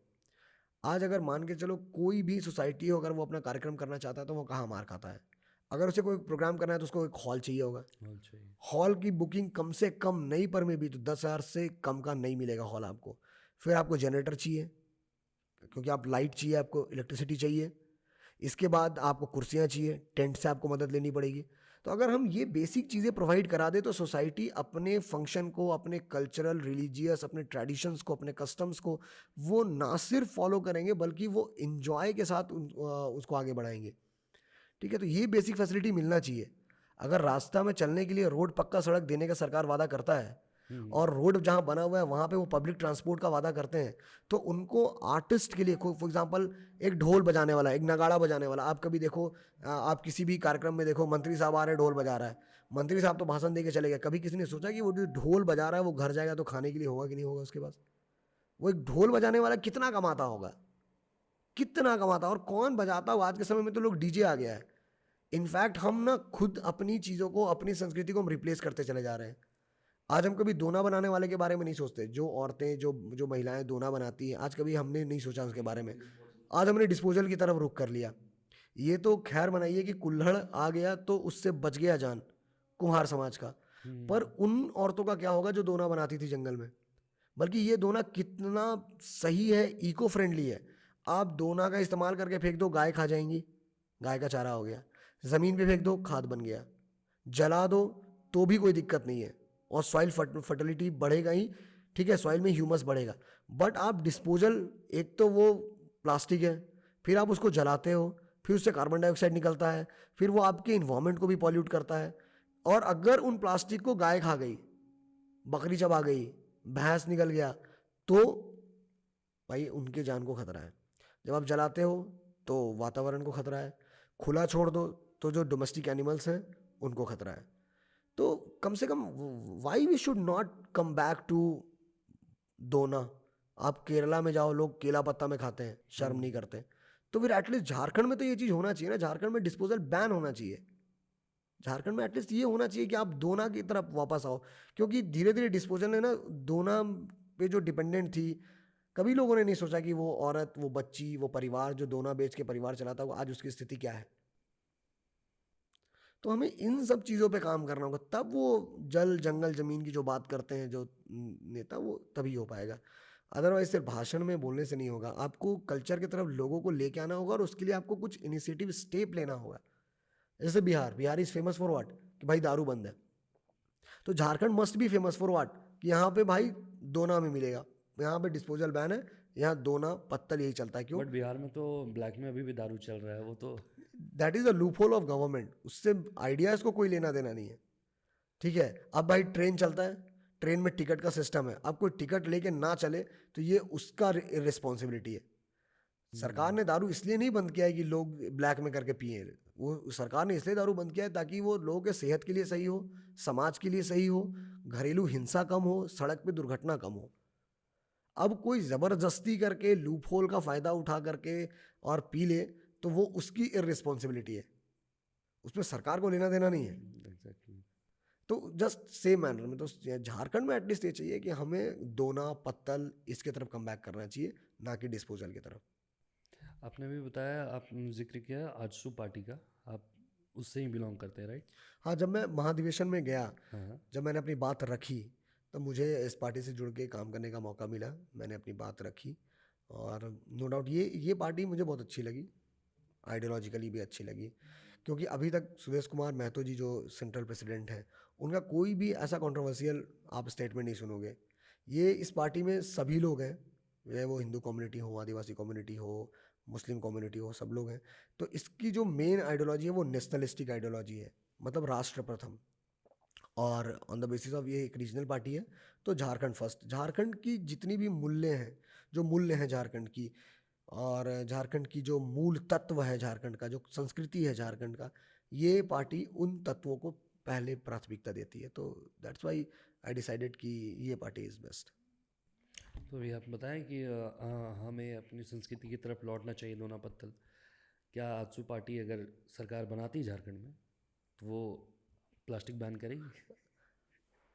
मैं ये नहीं कह सकता, I am not committing here, but I will try as being, मैं युवा आजसू का प्रदेश प्रवक्ता होने के नाते मैं ये पक्का कोशिश करूँगा कि मैं इस बात को एक बार तो पटल पे रखूँगा, एंड इससे फिर जनता डिसाइड करेगी कि उन्हें किस तरीके से एक्सेप्ट करना है या नहीं करना है। बट मैं ये बात रखूँगा, प्रयास करूँगा मैं कि ये चीज़ें हों। हेमंत सोरेन के बारे में क्या ख्याल है? अच्छे नेता हैं, ठीक है, और बस ये है कि वो एक्सपीरियंस जो होता है ना, जो एक राजनेता में होता है, जो मतलब होना चाहिए, वो थोड़ा सा लैक करते हैं वो। बाकी हर एक नेता, जो भी नेता हो, सभी अपने अपने लेवल पे ठीक होते हैं, सब अपने अपने लेवल पे अच्छे होते हैं। बस ये डिफरेंसेस जो आती हैं वो आइडियोलॉजी की आती है, और पब्लिक को ये चुनना होता है कि वो जो भी आइडियोलॉजी हैं वो उनकी पार्टी से रिलेटेड आइडियोलॉजी होती है। सरकार अच्छी या सरकार बुरी सिर्फ उनके पॉलिसीज़, उनके प्रोग्राम से होता है। अब बहुत अच्छा है कि आप राजनीति कर रहे हैं, आप आदरणीय शिबू सोरेन जी जो दिसोम गुरु हैं, आप उनके बेटे हैं, और आप इतना अच्छा काम कर रहे हैं, लोगों को लग रहा है कि बहुत अच्छा काम कर रहे हैं, आप इंफ्रास्ट्रक्चर की तरफ जा रहे हैं, सब कुछ कर रहे हैं। लेकिन जो मूलभूत चीज़ें होती हैं, बात समझ रहे हो आप, कि बच्चा को पहले तो आप ये बताइए कि 1 2 3 4 5 6 7 8 9 के बाद क्या आता है, 10। जब वो काउंटिंग सीखता है तब बच्चा को हम बताते हैं कि आप अब एडिशन करो। जब वो एडिशन करता है तो हम बताते हैं अब सब्ट्रैक्शन करो। फिर हम बताते हैं चलो भाई गुना भाग सीख लो, गुना भाग सीख लिया, तब हम धीमा धीमा धीमा अलजेब्रा तक पहुंचते हैं, लेट इट बी एक्स। अब किसी बच्चे को अचानक से उठा करके आप सीधे अलजेब्रा पढ़ाना शुरू कर दो तो वो भटक जाएगा। भटक जाएगा। तो जो झारखंड में जो जितने भी ट्राइबल हैं, जितने आदिवासी हैं, उनका जो हिस्ट्री अगर आप देखोगे तो वो हिस्ट्री इतनी ईजी नहीं रही है जितनी ईजी आज दिखती है। वो बहुत हार्डशिप रहा है। फॉर एग्जाम्पल सांथाल हुल को अगर आप देखो तो 40,000 सांथाली मरे थे 3 दिन में। 40,000, ये मायने रखता है। 40,000 कोई उंगली पे गिनने वाला कोई गिनती नहीं है, 40,000 गिनती माने रखता है। बच्चे, बूढ़े, औरत, जवान सब गोली का शिकार हुए और सब मर गए। तो आप देखो यहाँ वीर बुधू भगत, छोटा नागपुर में अगर आप सुनो, जो लोहरदगा के साइड का है, तो वहाँ पे अगर आप देखो तो एक बिल्कुल आपको दिखेगा कि वीर बुधू भगत की जो भी आप प्रतिमा देखो तो देखोगे आप उनका दोनों हाथ नहीं है। तो वो लड़ते लड़ते अंग्रेजों ने उनका दोनों हाथ काट दिया था, फिर भी वो अपने दांत से घोड़ा का जो वो क्या कहते हैं उसको, नकेल जो है वो कसे हुए, वो हाँ कमान संभाले वो लड़ रहे थे। आप देखो बिरसा मुंडा को, तो धरती आबा बिरसा मुंडा जो है वो, उनकी उम्र ही क्या थी जब उन्हें जहर दिया गया, 21 साल। हाँ, अगर आज के कंटेम्प्रोरी वर्ल्ड में देखा जाए तो 21 साल का एक लड़का को आप देख के समझ सकते हो, वो 21 साल में इतने पॉपुलर थे कि लोग उनको धरती आबा कहते थे। तो कैरिज्मेटिक पर्सनालिटीज रहे हैं ट्राइबल बेल्ट में। फॉर एग्जांपल अलूरी सीताराम राजू के बारे में लोग बहुत कम जानते हैं, लोग डोमन मांझी के बारे में बहुत कम जानते हैं। इनफैक्ट कि झारखंड में मुझे हेमंत सोरेन जी से बस एक ही बात की दिक्कत है, वो ये कि आप अपने आदरणीय पिताजी आदरणीय ऋषिकुमार शिबू सोरेन जी से इतर भी एक नज़र देखिए। फॉर एग्जांपल आज आदिवासी जितने भी यूथ हैं वो नहीं जानते कि बागुन सुमरई कौन है। लोग ये नहीं सोचते कि अगर सांथाल में कोई है तो कोल्हान में भी कोई होगा, कोल्हान में कोई है तो छोटा नागपुर में भी कोई होगा, छोटा नागपुर में कोई है तो पलामू प्रमंडल में भी होगा। झारखंड को अलग कराना किसी एक आदमी का काम नहीं है, इसमें बहुत सारे लोगों ने अपनी जान दी है, अपना अपना सर्वस्व निछावर किया है, अपना परिवार छोड़ा है, तब जाके ये झारखंड मिला। इतना ईजी नहीं था झारखंड मिलना। इनफैक्ट 1936 में बिहार, उड़ीसा, बंगाल से अलग होकर के एज अ स्टेट इस्टेब्लिश हो गया, और उसके 4 साल बाद 1940 में इसी रामगढ़ में एनुअल सेशन होता है कांग्रेस का, बड़े बड़े कांग्रेस के लीडर आते हैं। 1937 में ऑल इंडिया आदिवासी महासभा का गठन होता है, और जो हमारे हॉकी प्लेयर थे, मैं उनका नाम भूल रहा हूँ अभी, जयपाल सिंह मुंडा, यस। तो जयपाल सिंह मुंडा 1928 में उन्हें गोल्ड मेडलिस्ट थे हॉकी प्लेयर में, उन्हें ऑल इंडिया आदिवासी महासभा का अध्यक्ष बनाया जाता है। फिर वो भी जाते हैं प्रपोजल लेकर के। फिर जो कांग्रेस पार्टी के नेता उस समय के होते हैं वो ये बात बोलते हैं कि अभी झारखंड बनाने का तुम लोग बात भूल जाओ, क्योंकि अभी अगर तुम लोग इस बात का जिद करोगे तो हमारा नेशनल मूवमेंट जो है, फ्रीडम स्ट्रगल जो है, वो कमज़ोर हो सकता है। 1940 के बाद 47 आया, 49 में जब हमारा 47 में देश आज़ाद हो गया, फिर 49 में आप आओ तो यही ऑल इंडिया आदिवासी महासभा, यही बन जाता है झारखंड पार्टी। तो Jharkhand party is the Jharkhand oldest political party. लोगों की बहुत आशाएं थी इस पार्टी से कि ये पार्टी आगे बढ़ेगी, ये पार्टी हमें झारखंड दिलाएगी। फिर ये पार्टी कांग्रेस में विलीन हो जाती है, और 1961 के राउंड में ये मूवमेंट जो आजकल आप सुने हो ट्रेंड में चल रहा है, जो आदिवासी ट्राइब डिमांड कर रहे हैं सरना धर्म कोड की, जो हेमंत सोरेन बोलते हैं कि सरना धर्म कोड हम दिला देंगे, ऐसा कुछ नहीं है। सरना धर्म कोड का डिमांड बहुत पहले से चल रहा है, और सरना धर्म कोड को 1961 में कांग्रेस ने हटाया था, उस लिस्ट से उसने हटाया था कांग्रेस ने। 1964 के में आप देखोगे कि यही झारखंड पार्टी फिर कांग्रेस के साथ विलय करती है, और बहुत लोग इससे नाराज़ हो जाते हैं, ठीक है। और बहुत सारे आदिवासी इस बात से नाराज़ हो जाते हैं कि झारखंड पार्टी कांग्रेस के साथ क्यों मिला, और वो लोग छोड़ के चले जाते हैं, और वहीं पे फिर जेएमएम का भी जन्म होता है। फिर बहुत सारे लोग आए, 1970s में आए, 80s के दौर में भी आए। शहीद निर्मल महतो एक बहुत बड़े ऐसे समाज सेवी रहे हैं जिनको मैं आदर्श मानता हूँ, कि एक बार वो किसी के गांव में, उनके गांव में किसी लड़की की शादी रुक गई थी, तो उन्होंने अपनी माँ के गहने बेच के उस लड़की की शादी कराई थी। तो ऐसे आदर्श भी झारखंड में रहे हैं, तो उनको फिर शूट कर दिया गया था टाटा स्टील के गेट पे। तो ऐसे लोगों ने अपनी अपनी जान दी है, ऐसे ही मतलब यूथ लोगों ने जान दिया है, तब जाके लोग जान पाए कि something there is Jharkhand a part of Bihar. तब फिर 2000 में एनडीए यानी बीजेपी, उन्होंने ही झारखंड को अलग कराया। तो उसमें बहुत सारे नेता रहे हैं जो अभी भी ट्राइबल लीडर्स हैं, जो छिपे हुए हैं, जो जिनको लोग नहीं जानता। बागुन सुमरई को लोग नहीं जानते। बागुन सुमरई के बारे में लोगों को जानना चाहिए। वो एक ऐसे ट्राइबल लीडर थे जिनको आज तक, मुझे बस हेमंत सोरेन से इसी बात की दिक्कत लगती है कि वो सिर्फ खुद को और अपनी फैमिली को प्रोजेक्ट करते हैं।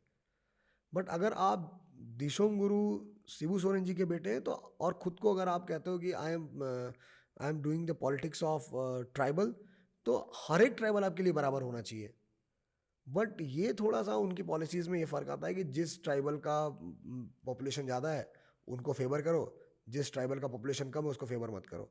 फॉर एग्जांपल, जहाँ पर मुंडा ज़्यादा है वहाँ पे मुंडा को फेवर कर दो, अगर वहाँ उरांव कम है तो उरांव को फेवर ही मत करो। अगर उरांव कहीं ज़्यादा है तो उरांव को फेवर कर दो, अगर वहाँ असुर, नगेसिया, खिरवार कम है तो उन लोग को नेगलेक्ट कर दो।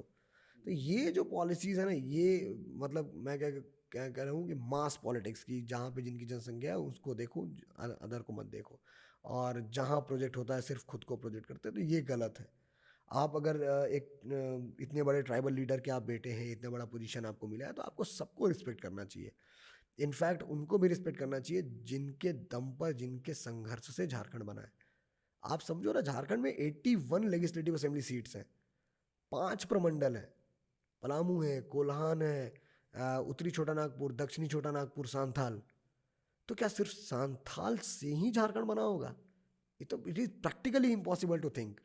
भाई सब एग्जैक्टली। लोग मिले होंगे, सब लोगों ने संघर्ष किया होगा, हर एक सेक्शन से लोग उठे होंगे, तब जाके झारखंड बना है। तो सबको रिकॉग्नाइज करना चाहिए, सिर्फ फैमिली या फैमिली से आगे नहीं सोचते। आप आजसू पार्टी के प्रवक्ता हैं, प्रदेश प्रवक्ता।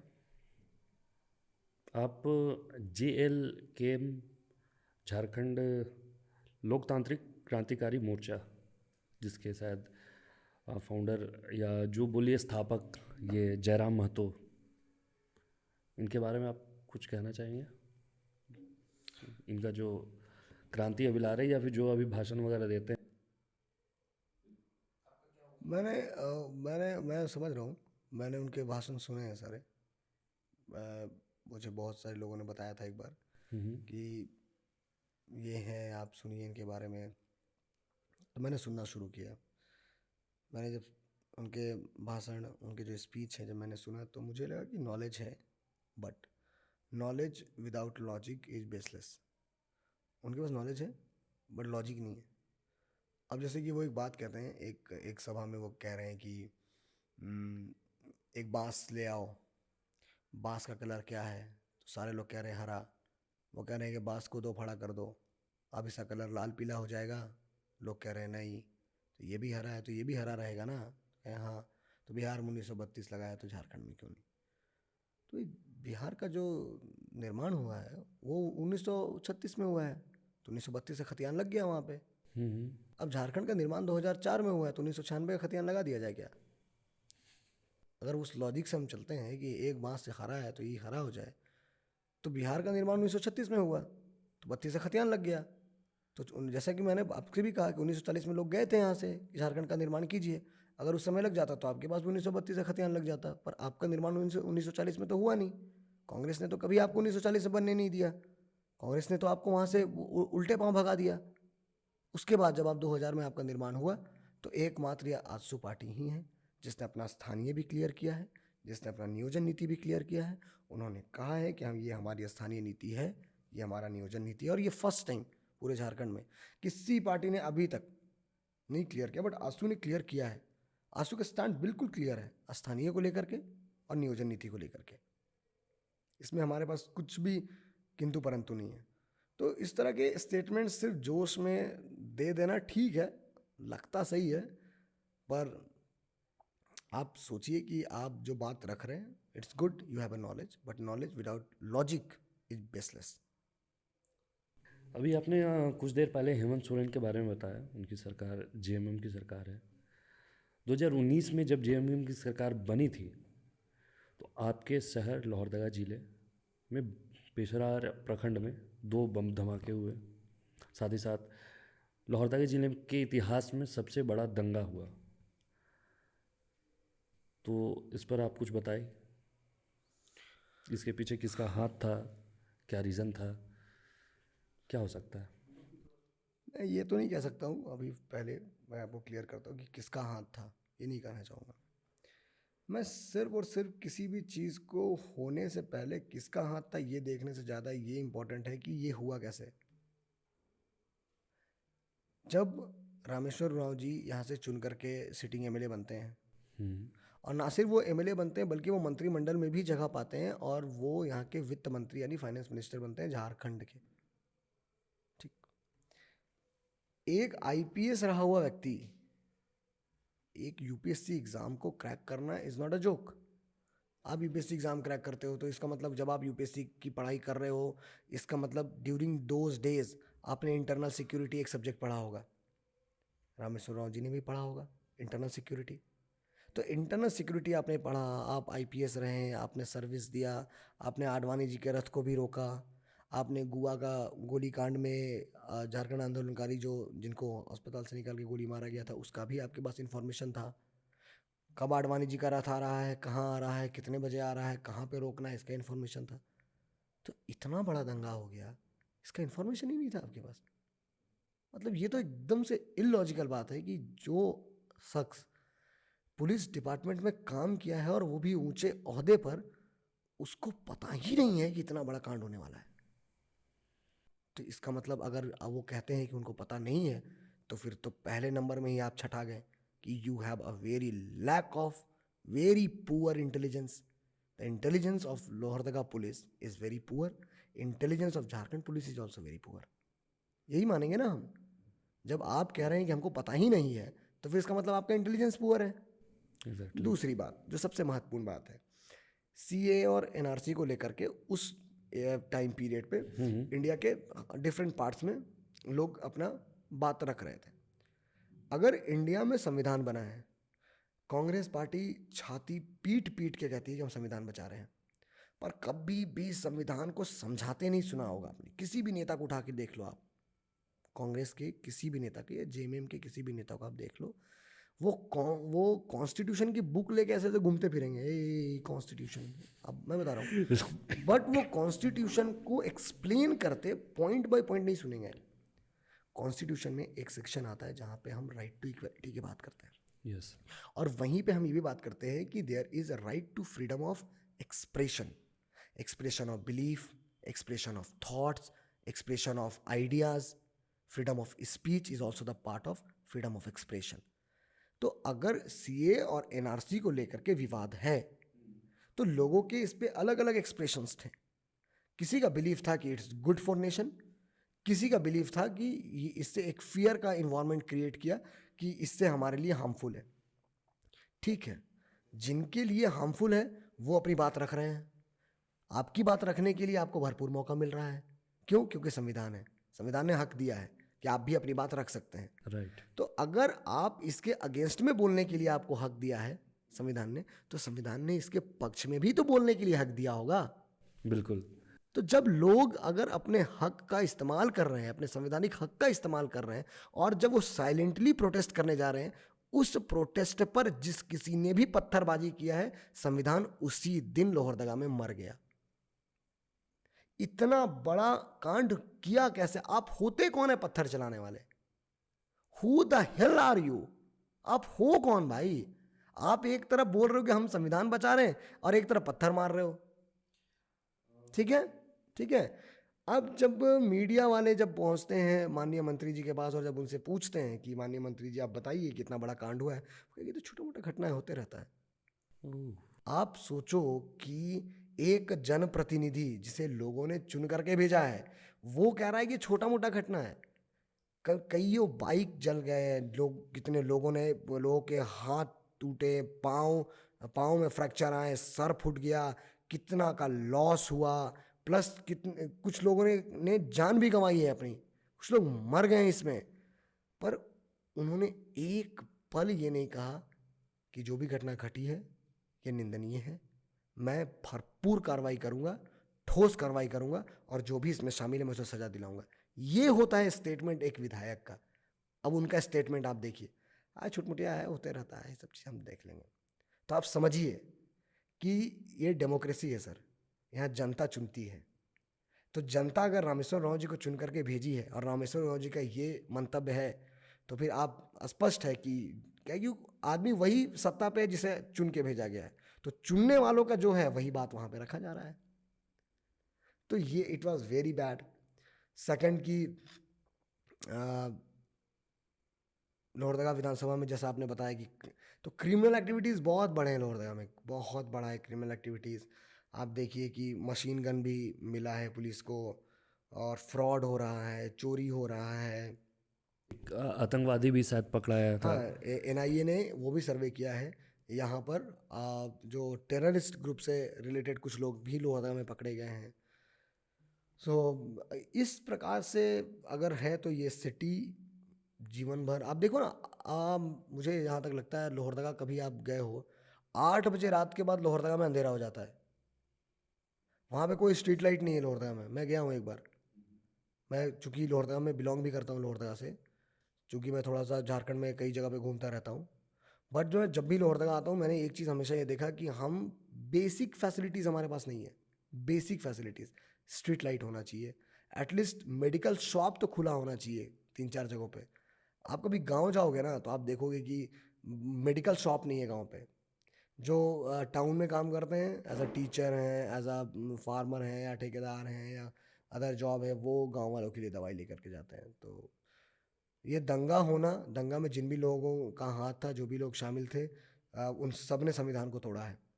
उन सब ने संविधान को तोड़ा है, और ये है एक्चुअल संविधान का हनन होना। इसको कहते हैं संविधान का हनन होना, ना कि मंच पर से चिल्ला के बोल देना कि संविधान खतरे में। ऐसे खतरा में नहीं आता, संविधान कोई हलवा नहीं है।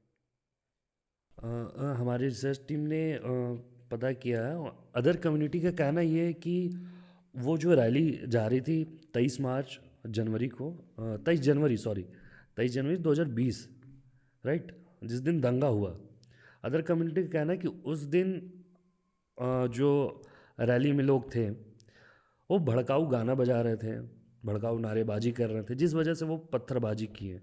और आप कह रहे हैं कि वो प्री प्लान्ड था। नहीं, मैंने नहीं कहा कि प्री प्लान है। प्री प्लान्ड नहीं था। मैंने नहीं कहा प्री प्लान, मैंने सिर्फ ये कहा कि जो भी चीज़ें हुई है, जो घटना घटी है, उसमें सीधा बात है, आप प्री प्लानिंग करके वो घटना करो या आप एक्सीडेंटली उस घटना को करो, घटना होना ही संविधान का हनन होना है। आपने जैसे बताया ना कि इन्फॉर्मेशन उनको हर हाँ, चीज़ अब का था, तो अगर प्री प्लान था तभी तो ये तो इन्फॉर्मेशन रामेश्वर जी जाए। बताएंगे, ये तो रामेश्वर राव जी बताएंगे, ये तो विधायक जी बताएंगे, क्योंकि ये इन्फॉर्मेशन अभी तक उन्होंने बताया ही नहीं। क्यों? क्योंकि इस पे कभी कोई छानबीन हुआ ही नहीं है। कभी आप छानबीन करते, कभी आप हिंदू कम्युनिटी को भी सोचते कि वो भी पार्ट ऑफ सोसाइटी है, तब तो आप इस पे छानबीन करते हैं। तो आप तो तुष्टीकरण की राजनीति कर रहे हैं सर। आपकी तरफ एक साइड आपको पता है कि बस इस कम्युनिटी को देख लो, इस कम्युनिटी से काम निकल जाएगा, इस कम्युनिटी को कुछ भी बोल के निकल जाओ क्योंकि इसमें अनपढ़ लोगों की संख्या ज़्यादा है, यहाँ दारू पिला दो, खस्सी खिला दो, काम बन जाएगा। तो बस ये सीधा सा फंडा है उनको। आप उनसे टकरा ही नहीं रहे हैं जिनके पास है ब्रेन, जो सही और गलत का परख रख रहे हैं, जो डेवलपमेंट हो रहा है नहीं हो रहा है उसका सही पैमाना बता रहे हैं। आप उनसे कभी टकरा ही नहीं रहे हैं सर, क्योंकि आप अपने अपने विधानसभा में कभी आ ही नहीं रहे हैं। आपने कितना यूथ पार्लियामेंट आप कभी अपने डिस्ट्रिक्ट में कराया? कभी आपने आपने देखा? अगर मैं लोहरदगा विधानसभा की बात करूं, वो विधायक रहे हैं, क्या कभी भी आपने कोई ऐसा इनिशिएटिव देखा जिससे कि कोई वेलफेयर हो रहा हो? अब जैसे एग्जांपल के तौर पे आदरणीय सुदेश कुमार महतो जी सिल्ली में एक स्टूडेंट एक्सप्रेस चलाते हैं। ठीक है। आप कभी भी जाओगे गांव पे तो आप देखोगे कि बच्चियां जो होती हैं, जो छात्रा होती हैं, वो साइकिल चला करके स्कूल जाती हैं। हाँ जी, हाँ और गांव में क्या होता है कि साइकिल से जाती हैं या तो पैदल जाती हैं, क्योंकि अधिकतर झारखंड के गांव में ना पिकअप टेम्पू वो सब जगह पे नहीं अवेलेबल है, ठीक है, ड्यू टू द जियोग्राफी। अभी एक बार भी ऐसा कुछ इनिशिएटिव चला नहीं। स्टिल इन 2024 जहां पर वर्ल्ड में टीवी पे, एड पे, इंटरनेट पे लड़कियां इलेक्ट्रिक स्कूटी चला रही हैं, रामेश्वर राव जी बच्चियों को साइकिल दे रहे हैं। साइकिल क्यों? साइकिल क्यों नहीं? एक कम्युनिटी बस। साइकिल क्यों? वो पंचर होगा, खराब होगा, चोरी हो जाएगा, टूट जाएगा, उसके बाद आप उसकी जिम्मेदारी लेंगे नहीं? क्यों नहीं एक कम्युनिटी बस चल रहा है? क्यों नहीं एक साथ सभी बच्चे जा रहे हैं? क्यों? कि प्राइवेट स्कूल में पढ़ने वाले अमीरों के बच्चों को ही सिर्फ बस की फैसिलिटी मिलेगी, गरीब बच्चे जिंदगी भर साइकिल चलाएंगे? माननीय वित्त मंत्री हैं झारखंड के, वो उन्हीं की बात कहते हैं कि लोगों को किस चीज़ की ज़रूरत है, रोटी कपड़ा मकान। 1970 वाले थॉट अभी भी आपके पास है, अभी भी रोटी कपड़ा मकान। हम बिलो पॉवर्टी लाइन या पॉवर्टी के मापने के अदर जितने भी पैमाने थे, हम उनसे बढ़ चुके हैं। Now we have multidimensional poverty index, अब हम वहाँ पहुँच चुके हैं। अब एक आदमी के पास आप देखोगे कि जिनके नाम पर ये अपना वोट बनाते हैं, भाई साहब वहाँ पर चलाने के लिए, रहने के लिए छत है, खाने के लिए खाना है, लेकिन फ्रिज नहीं है, स्कूटी नहीं है, अच्छा मोबाइल नहीं है। So now I must want कि जो 2024 का आदिवासी यंग यूथ है, या 2024 का मुसलमान यंग यूथ है, या 2024 का हिंदू यंग यूथ है, सो दे मस्ट ट्राई कि आप टेक्नोलॉजिकली अपने आप को कितना इन्हांस करके रखें, वो जानिए। आज स्थिति ये है कि अगर मैं, ठीक है, बच्चों से बात कर लूँ, खासतौर पे जो मुस्लिम कम्युनिटी के बच्चे हैं, जिनको ज़बरदस्ती सिर्फ मदरसा में पढ़ाया जाता है, प्राइवेट स्कूलों में नहीं भेजा जाता, 7 क्लास के बच्चे से पूछिए कि आसमान नीला क्यों दिखता है, वो कभी नहीं बता पाएगा आपको कि this is happening due to scattering of light. वो बोल देगा ये कुदरत का करिश्मा है। तो why we are living in American hegemony. आप क्यों नहीं समझ रहे हैं? आपका मोबाइल फोन में आप जो भी डेटा दिए हैं, हर एक डेटा अमेरिका के पास है। ये टेक्नोलॉजी का लड़ाई है भाई। एआई आ चुका है, आपका एआई बन के तैयार हो जाएगा, आपको पता भी नहीं चलेगा। हम जिस एरा की तरफ बढ़ रहे हैं और जितना टेक्नोलॉजिकली हम इन्हांस होते जा रहे हैं, ह्यूमन के लिए सबसे ज़्यादा इंपॉर्टेंट है टेक्नोलॉजिकली अवेयर होना। ये बहुत इंपॉर्टेंट है। साइंटिफिक टेम्परामेंट होना, लॉजिकल थिंकिंग होना, सही चीज़ का सही नॉलेज होना, ये बहुत इंपॉर्टेंट है। ना कि किसी ने कुछ बोल दिया, आपने वो सुन लिया, बात खत्म। नहीं, आप उससे पूछिए क्यों, किस लिए ये ऐसा चीज़ क्यों हो रहा है, वाई दिस इज हैपनिंग। आज ब्रिटेन बना इसलिए क्योंकि ब्रिटेन में रेनेसेंस था। लोगों ने वहां से सवाल किए क्यों हो रहा है ये, क्यों धरती घूम रही है। और उससे कई साल पहले अगर आप लौट के आएंगे तो इनफैक्ट ये चीज़ें हिंदू कम्युनिटी में हो चुका है। बट प्रॉब्लम ये है कि still Hindu community, Muslim community, Adivasi community, तीनों के youth free fire, PUBG, Dream11 इसमें फंसे हुए हैं भाई। I am totally, I am speaking very honestly, very frankly, ये बंदे 3 चीज़ में फंसे हुए हैं। ठीक है, वो ना तो किसी भी सरकार के पॉलिसी को पढ़ के समझ पाते हैं, ना तो पॉलिसी को इंटरप्रीट कर पाते हैं। बस मोदी है तो इसलिए सब कुछ मोदी कर दे रहा है, जो विपक्ष में उनका कहना है मोदी है इसलिए सब कुछ हो रहा है। बस इसमें ही फंसा है सब लोग, कोई बात ही नहीं कर रहा। अभी कई ऐसे अमेंडमेंट किए हैं इंडिया गवर्नमेंट में, बहुत सारे अमेंडमेंट किए हैं और सही अमेंडमेंट है भाई।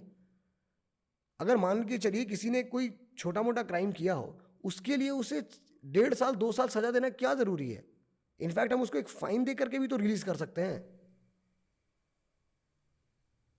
इसके कारण स्टिल इंडिया में कांग्रेस के सरकार से लेके अब तक में अगर आप देखें, due to these irresponsibility, irregularity of the Congress government, 5 crore case pending था इंडिया में। 5 crore cases were pending in Indian Supreme Court, High Court and local courts. तो स्थिति बहुत नाजुक थी। इनफैक्ट मैं आपको बता दूं कि ये लोग बात करते हैं इंडी गठबंधन, इंडी कॉलिजन, कि क्या हो क्या रहा है। Satellite messaging still India successfully launch कर चुका है।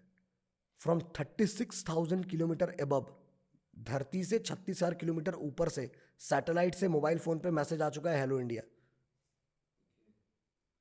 तो हम अब मोबाइल टावर से निकल करके सैटेलाइट नेटवर्क की तरफ जा रहे हैं और यहाँ ये लोग फंसे हैं रोटी कपड़ा और मकान में।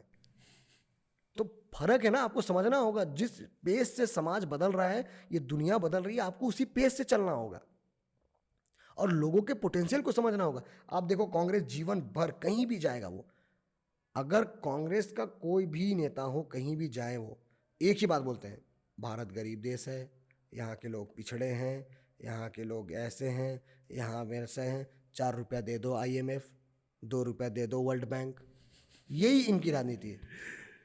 एनडीए गवर्नमेंट ने कहा कि भाई क्यों, मेरे पास पॉपुलेशन है यार, मेरे पास ह्यूमन रिसोर्स है, मैं क्यों तुम्हारे पास हाथ फैलाऊं। जेपी मॉर्गन 30 ट्रिलियन डॉलर लेके हर दिन में धंधा करता है, एक दिन में 30 ट्रिलियन डॉलर। वो जेपी मॉर्गन के इंडेक्स पे इंडिया के कई ऐसे गवर्नमेंट बॉन्ड हैं जिन पे रिकवरी रेट बहुत हाई किया गया है। तो जेपी मॉर्गन के इंडेक्स में आना अपने आप में बहुत बड़ी बात है। द अमेरिका, जिसका आप जीडीपी की बात करो तो सबसे ज्यादा जीडीपी है आज के समय में। यस। द अमेरिका अभी आपको कह रहा है कि now I am so beloved with India, respecting India, Russia respecting India. So these are the changes, तो आपको समझना पड़ेगा ये चेंजेस। तो मैं शुरू से ये कहता हूँ कि इंडिया में सब लोग रहते हैं, इट्स गुड, बट हमारी कोई भी रिलीजन हो, आइडियोलॉजी एक होनी चाहिए, betterment of Bharat, not India. India is not the name given to us. We are Bharatiya. The name of our country, our motherland is Bharat. आपके हिसाब से झारखंड में जेएम सरकार ने कुछ भी काम नहीं किया है? नहीं नहीं, देखिए ऐसा होता नहीं है। बेसिकली कोई भी सरकार हो कुछ ना कुछ करती है, ठीक। उनके जो पॉलिसीज होते हैं, प्रोग्राम होते हैं। मैं ये नहीं कहता कि सरकार ने कुछ नहीं किया, मैं ये कहता हूँ सरकार ने जो किया उसका इम्पैक्ट कुछ नहीं है। तो इसका मतलब आप फिर ये कह रहे हैं कि मैया सम्मान योजना जो अभी काफ़ी ट्रेंडिंग में है, वो उससे भी कोई इम्पैक्ट नहीं पड़ा? देखिए, जब आप इकोनॉमिक्स को देखेंगे ध्यान से तो आप देखोगे कि there is a section called transfer payment, and transfer payment are not included in national income. Pension, gift, donations, ये जो मैया योजना से जो पैसे मिल रहे हैं, चाहे इनफैक्ट ये बीजेपी दे या फिर इनफैक्ट ये जेएमएम दे, this is not included in national income. As being an part of AJSU, we believe कि आप उसको सेल्फ डिपेंडेंट बनाइए। आप उसे 1,000 रुपये, 2,500, 3,500, 4,500 मत दीजिए, उसको एक सिलाई मशीन दीजिए ना, उसको एक ऐसा इन्वायरमेंट दीजिए जहाँ वो मे बी ब्यूटी पार्लर का काम करना सीख जाए, मे बी वो स्टिचिंग करना सीख जाए, सिलाई कढ़ाई सीख जाए, वो कुछ बनाना सीख जाए, उसको एक यूट्यूब का एक मतलब आप कहिए कि एक सेटअप बनाना सिखा दें, एडिटिंग सिखा दें। आप कुछ ऐसा कीजिए जिससे कि उसका लाइफ चेंज हो सकता है। ये मत कीजिए कि 1,000 रुपये, अभी जो 1,000 रुपये मिल रहे हैं, मुझे सच सच बताना है, एक तो 1,000 रुपये लेने जाने में 500 रुपये खर्च है, दूसरा जो 1,000 रुपये मिल रहा है क्या हो रहा है लड़कियों का, अधिकतर लड़कियां उससे चाउमीन खा रही है, वेज चिल्ली खा रही है, मोबाइल रिचार्ज रेस्टोरेंट करा खा रही है, मोबाइल रिचार्ज कराने में 300 रुपये लग जा रहा है, नो बी फैक्ट। तो ये जो 1,000 रुपये दे रहे हैं, तो और लोग जो, मुझे ना बहुत ये लगता है कि मतलब कितना इलिटरेट हो भाई तुम। वो तुम्हें 1,000 रुपये मिल रहा है, तुम कह रहे हो कि यार हम लोग घर में 3 लोग हैं, 3,000 रुपये आ जा रहा है बस। तो भैया 3,000 रुपये आ रहा है, ठीक, और तुम्हें राशन भी खाना है, तुम्हें आगे भी बढ़ना है। मन करेगा मान लो किसी बच्ची का कि मुझे गिटार बजाना है भाई, सेकेंड हैंड गिटार भी लेने जाओगे तो 2,500 रुपये का आएगा, और गिटार ले लिए, उसके बाद गिटार सीखने के लिए तुमको एक टीचर भी चाहिए, 500 रुपये चलो पकड़ लिया हमने, उसको मेहनताना भी देना होगा, आने जाने के लिए 30-60 रुपये, यानी 30 दिन का 1,800 रुपये तुम ये पकड़ लो, 1,800 रुपये इधर और 500 रुपये इधर, 2,300 रुपये। वो 2,300 रुपये वो लड़की कहाँ से लाएगी? चलो 2,500 रुपये में मान के चलो मैया योजना से उसने गिटार ले लिया, फिर 2,300 रुपये कहाँ से आएगा? तो मैं ये बात नहीं कर रहा हूँ, मैं उनकी एक एक योजना पे बात कर सकता हूँ। आप देखो, सबसे पहले उन्होंने लेके आया, उन्होंने कहा कि हम गुरुजी क्रेडिट कार्ड योजना चलाएंगे, हम बच्चों को आईआईटी भेजेंगे, आईआईएम भेजेंगे, बाहर भेजेंगे। अब एक बार बैक आओ, आप देखोगे कि जो बच्चे हैं स्कूल में हैं, एक टीचर पे 50 बच्चे हैं। अब वो बच्चा linear equation in one variable अगर उसका टॉपिक है वो पढ़ नहीं पा रहा है, इंग्लिश में एक पोएम पढ़ नहीं पा रहा है, तो जो बच्चा 6 क्लास से 7 क्लास के जाने लायक नहीं है, वो कैसे आईआईटी आईआईएम निकालेगा? वो कैसे बाकी लड़कों के साथ compete करेगा? बेस नहीं है आपके पास। कई आंगनबाड़ी है, आप देख लीजिए, यहीं लोहरदगा में देख लीजिए, आप अपने लोहरदगा में देख लीजिए कि कई ऐसे आंगनबाड़ी हैं। हमारे लोहरदगा में क्या है, कभी आप गांव जाओ देखो, आंगनबाड़ी में दरी है तो सड़ा हुआ है, जहाँ पे टेबल में 1 2 3 4 5 6 बच्चों के लिए लिखना होना चाहिए, वहाँ सर्फ और साबुन का ऐड है। इंफ्रास्ट्रक्चर वेरी वीक, कभी भी ऐसा देखोगे आप ऊपर में कि प्लास्टर टूटा हुआ है, फटा हुआ है, छड़ दिख रहा है।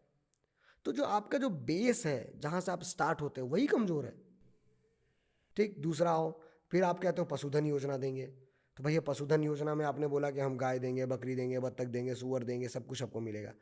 अब जब वो मिला तो सारे बीमार मिलने लगे। हम्म। तीसरा, मुझे सबसे बड़ा लगता है कि कैसे लोग इसको कैसे पचा रहे हैं भाई। जेरोक्स कॉपी है, जेएमएम सरकार इज अ जेरोक्स कॉपी। आप देखो, सबसे पहले लाडली बहन योजना महाराष्ट्र में आया, ठीक। हेमंत सोरेन ने बोला मैया सम्मान योजना, कॉपी किया बीजेपी का। उसके बाद पीएम विश्वकर्मा योजना, उसका कॉपी किया सीएम सारथी योजना, ठीक है।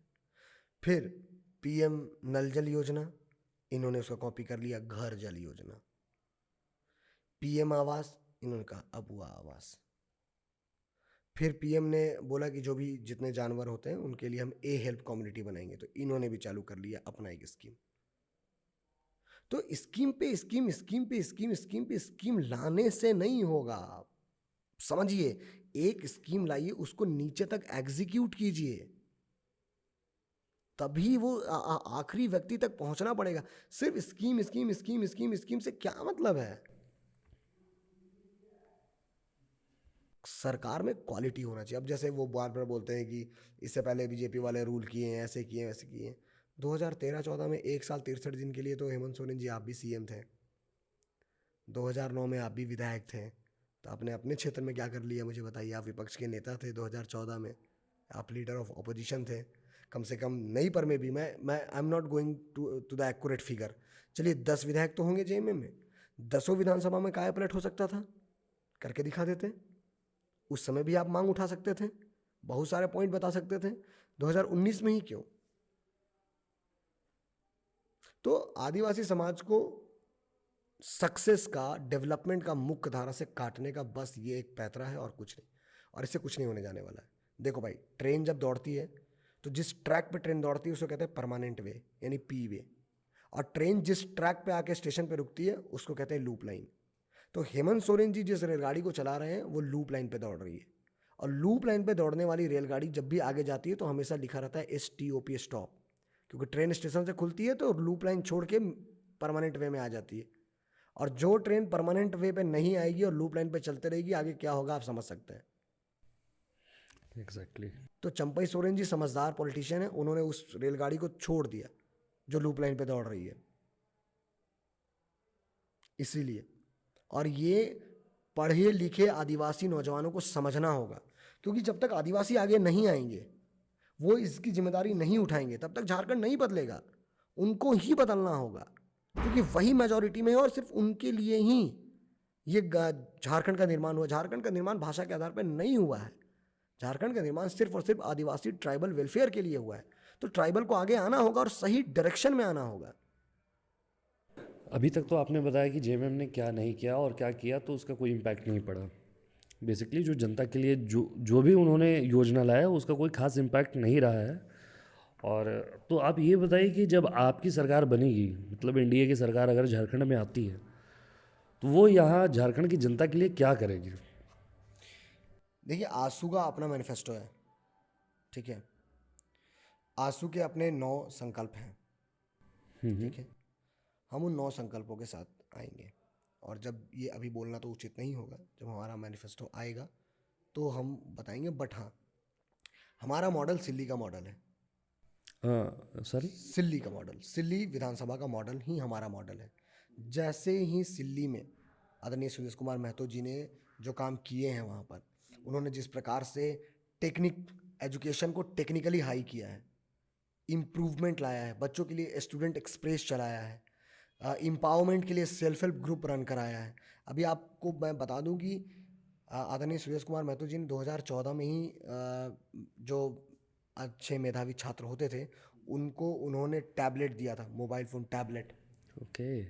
और वो हमेशा एक कार्यक्रम उनका रहता है जो सिल्ली विधानसभा में बड़े ज़ोर शोर से मनाया जाता है। और उस कार्यक्रम में बड़े बड़े लोग पार्टिसिपेट होते हैं और वो स्टूडेंट को लेकर के खास तौर पे आदरणीय सुरेश कुमार महतो जी का जो ध्यान रहता है वो एकदम से रहता है। तो स्टूडेंट एक्सप्रेस एक हो गया। फिर आप देखोगे डिजिटल एजुकेशन आया है सिल्ली में, ठीक है। डिजिटली जो बोर्ड होता है, ठीक है, डिजिटल बोर्ड, उसमें बच्चों की पढ़ाई हो रही है। तो डिजिटल बोर्ड हो गया, स्टूडेंट एक्सप्रेस हो गया, सेल्फ हेल्प ग्रुप हो गया, ठीक है। रोड तो पहला रहता है कि भाई इंफ्रास्ट्रक्चर मजबूत होना चाहिए। तो ये सारी चीज़ें हैं। और रहा बात रोज़गार की लिए, तो भाई रोज़गार तो जब तक ये नौजवान को नहीं मिलेगा। आज आप देखो कि 2,87,000 2,87,000 गवर्नमेंट जॉब वैकेंट है झारखंड में, जो स्टेट गवर्नमेंट जिसको इनिशिएट करती है। तो 2,87,000 सरकारी नौकरियां झारखंड में खाली हैं। और इस बात को डंके के चोट पे कहने वाले आदरणीय सुरेश कुमार महतो ही हैं। Yes.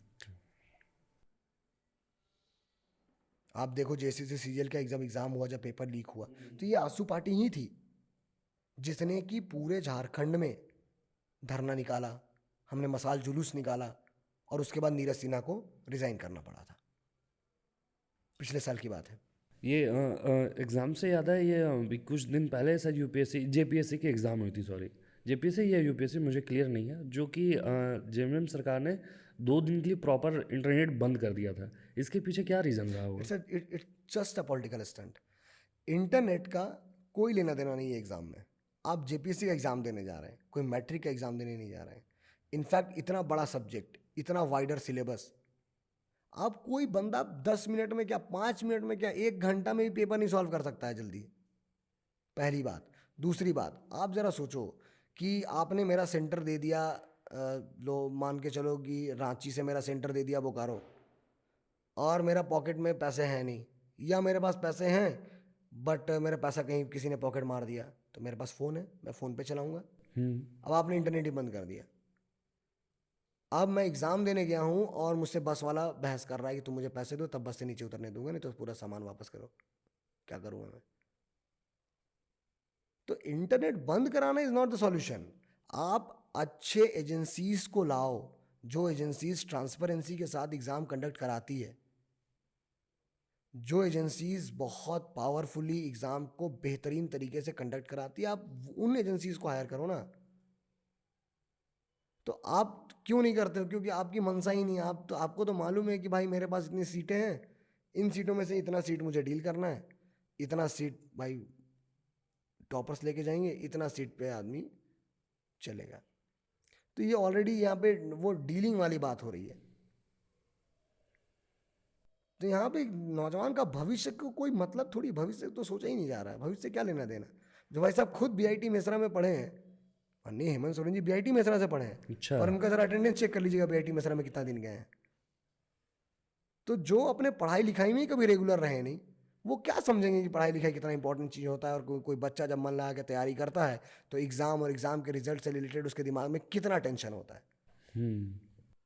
खैर, मैं पर्सनली टिप्पणी नहीं करूँगा, बट आज भी आप जेपीएससी या जेएसएससी से रिलेटेड क्वेश्चन पूछिएगा उनसे, तो जांच चल रही है, जांच चल रही है, जांच। अरे ऐसा कौन सा जांच चल रहा है कि आज तक नहीं हो पा रहा है? ठीक है। तो आज का जो यूथ है ना, वो मूर्ख नहीं है। आज का यूथ के हाथ में इंटरनेट है, और इंटरनेट मतलब पूरी दुनिया है। पढ़े लिखे को फारसी क्या, हाथ कंगन तो आरसी आरसी क्या। किया। तो ये आप सोच रहे हैं कि स्टेज से ऐसे ऐसे ऐसे ऐसे बोल देंगे हो जाएगा? नहीं भाई, आदिवासी भी समझ रहा है इस चीज़ को। और अगर जो नहीं समझ पा रहा है, चाहे वो आदिवासी हो, चाहे हिंदू हो, चाहे मुस्लिम हो, तो भैया आप गलत ट्रैक पे हैं। स्पष्ट आपको समझ में नहीं आ रहा है कि basically there is a GDP, there is a service, goods and service का प्रोडक्शन होना चाहिए, ट्रांसपोर्टेशन होना चाहिए, बेसिक चीज़ें, स्ट्रीट लाइट होना चाहिए, बेसिक हेल्थ की फैसिलिटीज़ होनी चाहिए। तो उन सब बेसिक चीज़ कहाँ गया? वो दो ना। उसके बाद ये सब हवाई बातें करो, खटाखट खटाखट फटाफट फटाफट। अरे पहले बेसिक दो ना भाई। राहुल गांधी जी लोहरदगा आए हुए थे, ठीक है। अच्छा। तो जब वो लोहरदगा पहुंचे तो उन्होंने अपने भाषण में कहा कि बस एक बार हम जीत जाएं, उसके बाद खटाखट खटाखट खटाखट खटाखट। मैं पूछना चाहता हूँ राहुल गांधी जी, आप तो हेलीकॉप्टर से खटाखट उड़ के आ गए और भाषण दे दिए खटाखट, फिर खटाखट हेलीकॉप्टर में बैठ के खटाखट रांची पहुंच गए। जरा इसी तरह कोई गाड़ी में बैठ करके बीएस कॉलेज से खटाखट नदी नगड़ा पहुंच के दिखा देते हैं। नदी नगड़ा एक गांव का है, नाम है बघा पंचायत में, अच्छा लोहरदगा अच्छा। में। और आप उसी नदी नगड़ा से फिर खटाखट गाड़ी में बैठ के खटाखट बीएस कॉलेज पहुंच के दिखा देते हैं, दिखा देते हैं ना। तो खटाखट खटाखट पैसा मिल जा रहा है, 2,000 2,500, गड्ढा है रोड में, चलो कोई दिक्कत नहीं। तो आप फिर जनता नहीं है। अगर आप देख रहे हैं कि 2500 रुपये दे रहा है, रोड में लाइट नहीं है, अखरा तक पहुंचने के लिए रोड नहीं है, धूमकुड़िया अखरा पहुंचा नहीं है, कहीं कहीं बिजली का तार पहुंचा नहीं है, कहीं कहीं बिजली का खंभा पहुंचा नहीं है, सिंचाई के लिए पानी का व्यवस्था नहीं है, रोजगार नौजवान के लिए रोजगार नहीं है। आपके लिए सिर्फ एक चीज़ है कि 1000 रुपये हमको दे दे रहा है भाई, हम खुश हैं। तो फिर आप जनता नहीं है, आप सोच लीजिए आप क्या है। जी। ठीक है। आपने आगे के बारे में क्या सोचा है? अब ये तो हुई पॉलिटिकल बातें, आप अपने पर्सनल लाइफ में आगे आप क्या करेंगे? मुझे पढ़ने का बहुत मन है, मैं पढ़ूंगा। मैं चाहता हूँ कि मैं हर चीज़ों को जान सकूँ और मैं बता सकूँ, और ताकि लोग जानें कि मैं ये अपील करना चाहता हूँ लोगों से बस, कि आप ना हिंदू, मुस्लिम, सिख, ईसाई, आदिवासी, इन सब चीज़ों में मत पड़िए। आप बस इतना ही जानिए कि ये इंडिया नहीं है, ये भारत है, और भारत का क्या इतिहास है उसको आप जानिए। और जो भी है इतिहास पटल पे जिसको पूरी दुनिया ने स्वीकारा है, उसको सब लोग स्वीकारिए। आप देखिए कि जो पहला ट्रैवलर आया इंडिया में, अलबरूनी, 1100 में, ठीक है, 1100 एडी, तो उसने जो पहली किताब लिखी अरेबिक में, उसने किताब नहीं लिखी है, उसने बेसिकली ट्रांसलेशन किया। किसका ट्रांसलेशन किया? उसने संस्कृत टू अरबिक ट्रांसलेशन किया। इंडियन मेडिसिन यानी मेडिकल साइंस, इंडियन मैथमेटिक्स और इंडियन एस्ट्रोनॉमी, इन 3 चीज़ों का अरबिक में उसने ट्रांसलेशन किया, और उस किताब का नाम है किताबुल हिंद। इसके बाद इब्ने बतूता आया, इब्ने बतूता, यस। फाहेन, हुसांग, ऐसे कई ट्रैवलर्स हैं। कभी आप उन ट्रैवलर्स के अकाउंट्स में जाइए तो ये ब्रिटिशर्स के पॉइंट ऑफ व्यू से हमेशा रहा। इंडिया, ये वो, इंडिया का खोज किसने किया। मैं पूछना चाहता हूँ कि जो लोग ये सवाल को पिछले 30 सालों से माला की तरह जप रहे हैं, हु डिस्कवर्ड इंडिया, जवाब आएगा Vasco da gamma. Vasco D मैं गामा। पूछना चाहता हूँ सबसे, जस्ट प्लीज आप इसे कंसर्न करना, कि जब सिल्क रूट था और चंगेज खान ने जब सिल्क रूट में पैदल पैदल मंगोल से फ्रांस पहुंच गया लड़ते लड़ते, और उससे भी पहले 323 बीसी में जब सिकंदर यानी अलेक्जेंडर ग्रीस मैसेडोनिया से चलते चलते चलते चलते ईरान इराक पार करते हुए इंडिया पहुंच गया था, तो फिर इस वास्को डी गामा को वो भी वेस्टर्न अफ्रीका से घूम के आने की क्या जरूरत थी, भी पानी के रास्ते से, जब जमीन से रास्ता था। क्वेश्चन ये नहीं होना चाहिए हु डिस्कवर्ड इंडिया, क्वेश्चन ये होना चाहिए था कि why Vasco da Gama discovered India, what was the need for the Britishers to discover India. इस सवाल में ही बहुत सारे मसलों का हल छिपा है। सवाल ये नहीं होना चाहिए कि भारत की खोज किसने की, सवाल ये होना चाहिए कि वास्को डी गामा ने भारत की खोज क्यों की। ऐसा नहीं था कि Bharat was an unknown land. Roman empire से ट्रेडिंग होता था हमारा। ओके। जब सिंधु की सभ्यता थी तब से हम ओमान तक ट्रेडिंग करते थे। ऐसे कई प्रमाण हैं। तो ये जो प्रिंटिंग प्रेस था इन लोगों के पास, अंग्रेजों के पास, उन लोगों ने कुछ भी अनाप शनाप कि ट्रांसलेट किया। फॉर एग्जांपल यही देख लो आप, कर्म करो फल की चिंता मत करो, कॉमन स्लैंग है। तो लोग पूछेंगे भाई कहाँ, कौन, किसने कहा? तो नहीं, भगवान ने कहा है। कहाँ कहा है? तो भगवत गीता में। क्या कहा है? नहीं, कर्म करो भाई, फल की चिंता मत करो। ऐसा कहीं भी भगवत गीता में नहीं लिखा है कि कर्म करो फल की चिंता मत करो। नहीं, वहाँ डायरेक्ट लिखा है कर्मण्यवाधिकारस्ते माँ फलेषु कदाचन माँ कर्म फल हेतु भू माँ संगे अस्तु अकर्मणि। यानी कर्म के आप अधिकारी हो, फल के अधिकारी नहीं हो, ये साफ लिखा है। ये नहीं लिखा है कि चिंता मत करो। ये भाई स्वाभाविक सी बात है, अगर मैंने एग्जाम लिखा है, मैंने मेहनत किया है, मैं रिजल्ट के बारे में सोचूंगा। ये तो ह्यूमन नेचर है, ह्यूमन बिहेवियर। ये कैसे नहीं होगा? होगा, चिंता होगा। आदमी को क्रोध आना, हंसी आना, रोना, गाना, हंसना, उछलना, कूदना, ये तो ह्यूमन बिहेवियर, ये तो होगा। इसको कैसे रोक सकते हैं? तो मेन कंटेक्स्ट को लोगों ने बदल दिया। कर्म पे आपका अधिकार है, कर्म के फल पे अधिकार नहीं है। ये है इसका मीनिंग। भगवान ने ये कहा है, भगवान ने ये नहीं कहा कि कर्म करो अब फल की चिंता मत करो। चिंता जैसा कोई शब्द कहीं विवरण है ही नहीं। तो इस तरीके से आप लोगों ने भ्रांति फैलाया। फिर चूंकि ब्रिटिश का शासनकाल था, कुछ लोग चाटुकार थे, कुछ लोग फॉर एग्जांपल जिस तरीके से जयचंद कह सकते हैं आप, कुछ जो अगर हिंदू समाज में जो हम कहते हैं कुछ लोग जयचंद जयचंद। जयचंद जयचंद थे, तो जयचंद से भी पहले मैं कहना चाहता हूँ कि जयचंद तो बहुत बाद में था। सबसे पहला आम्भिक तक्षशिला का राजकुमार था, वो भारत का पहला गद्दार था। ठीक है, लोग इसके बारे में बड़ा कम जानते हैं। तक्षशिला जहाँ पर बहुत बड़ा यूनिवर्सिटी हुआ करता था, तो उस तक्षशिला के राजा का जो राजकुमार था, वो राजकुमार का नाम था राजा आम्भिक। उस राजा आम्भिक ने ही हाथ मिलाया था सिकंदर से, और तब जाके पोरस हारा था। हम्म। ठीक है, तो और जिस प्रकार से अगर हिंदू समाज में है पोरस, आम्भिक या जयचंद, तो मुसलमान समाज में मीर जाफर का भी कमी नहीं है। बहुत से मीर जाफर हैं। आदिवासी समाज में अगर आज माननीय मुख्यमंत्री जी बार बार कहते हैं, मैं उनको भी उनको भी अगर ये वीडियो पहुंचेगा उन तक, तो मैं उनको भी यही कहना चाहूँगा कि कभी भी किसी आदिवासी का अहित करने वाला कोई गैर आदिवासी नहीं था, आदिवासी के बीच का था। बिरसा मुंडा जी का पता को जहर देने वाला, उनको जब पहली बार अंग्रेज जब जेल लेकर के गए, तो उनका एड्रेस बताने वाला भी आदिवासी था। सिद्धू कानू को पकड़वाने वाला भी कोई गैर आदिवासी नहीं था, उनको पकड़वाने वाला 10,000 रुपये में अपने आप का अपना ईमान बेचने वाला भी कोई आदिवासी था। तिलका मांझी का भी जगह बताने वाला कोई आदिवासी था। तो हर कम्युनिटी में ये चीज़ें पैरेलली चलते आ रही हैं। इन सब चीज़ों से थोड़ा सा उठना होगा, समझना होगा। जो गलत है उसको गलत मानना होगा, चाहे वो मुसलमान समाज हो, चाहे वो क्रिश्चियन समाज हो, चाहे आदिवासी समाज हो, चाहे हिंदू समाज हो। अगर कोई अहमद गलती कर रहा है तो फिर अहमद को सज़ा मिलना चाहिए। उसके पीछे अल्ताफ़ या आतिफ या असलम मिलकर उसको बचा रहे हैं, तो ये गलत है। अगर किसी मनोज ने गलती किया है तो मनोज गलत है, मनोज को सज़ा मिलनी चाहिए। अब उसके पीछे कोई विक्रम या सुशील या कोई भी महेंद्र मिल करके उसको बचा रहे हैं, तो गलत है। जो गलत है वो गलत है। जब लोग उसको बचाने का प्रयास करते हैं, तब बात पूरी कम्युनिटी पे आती है। आपके साथ जुड़कर बहुत अच्छा लगा सौरभ जी। Thank you.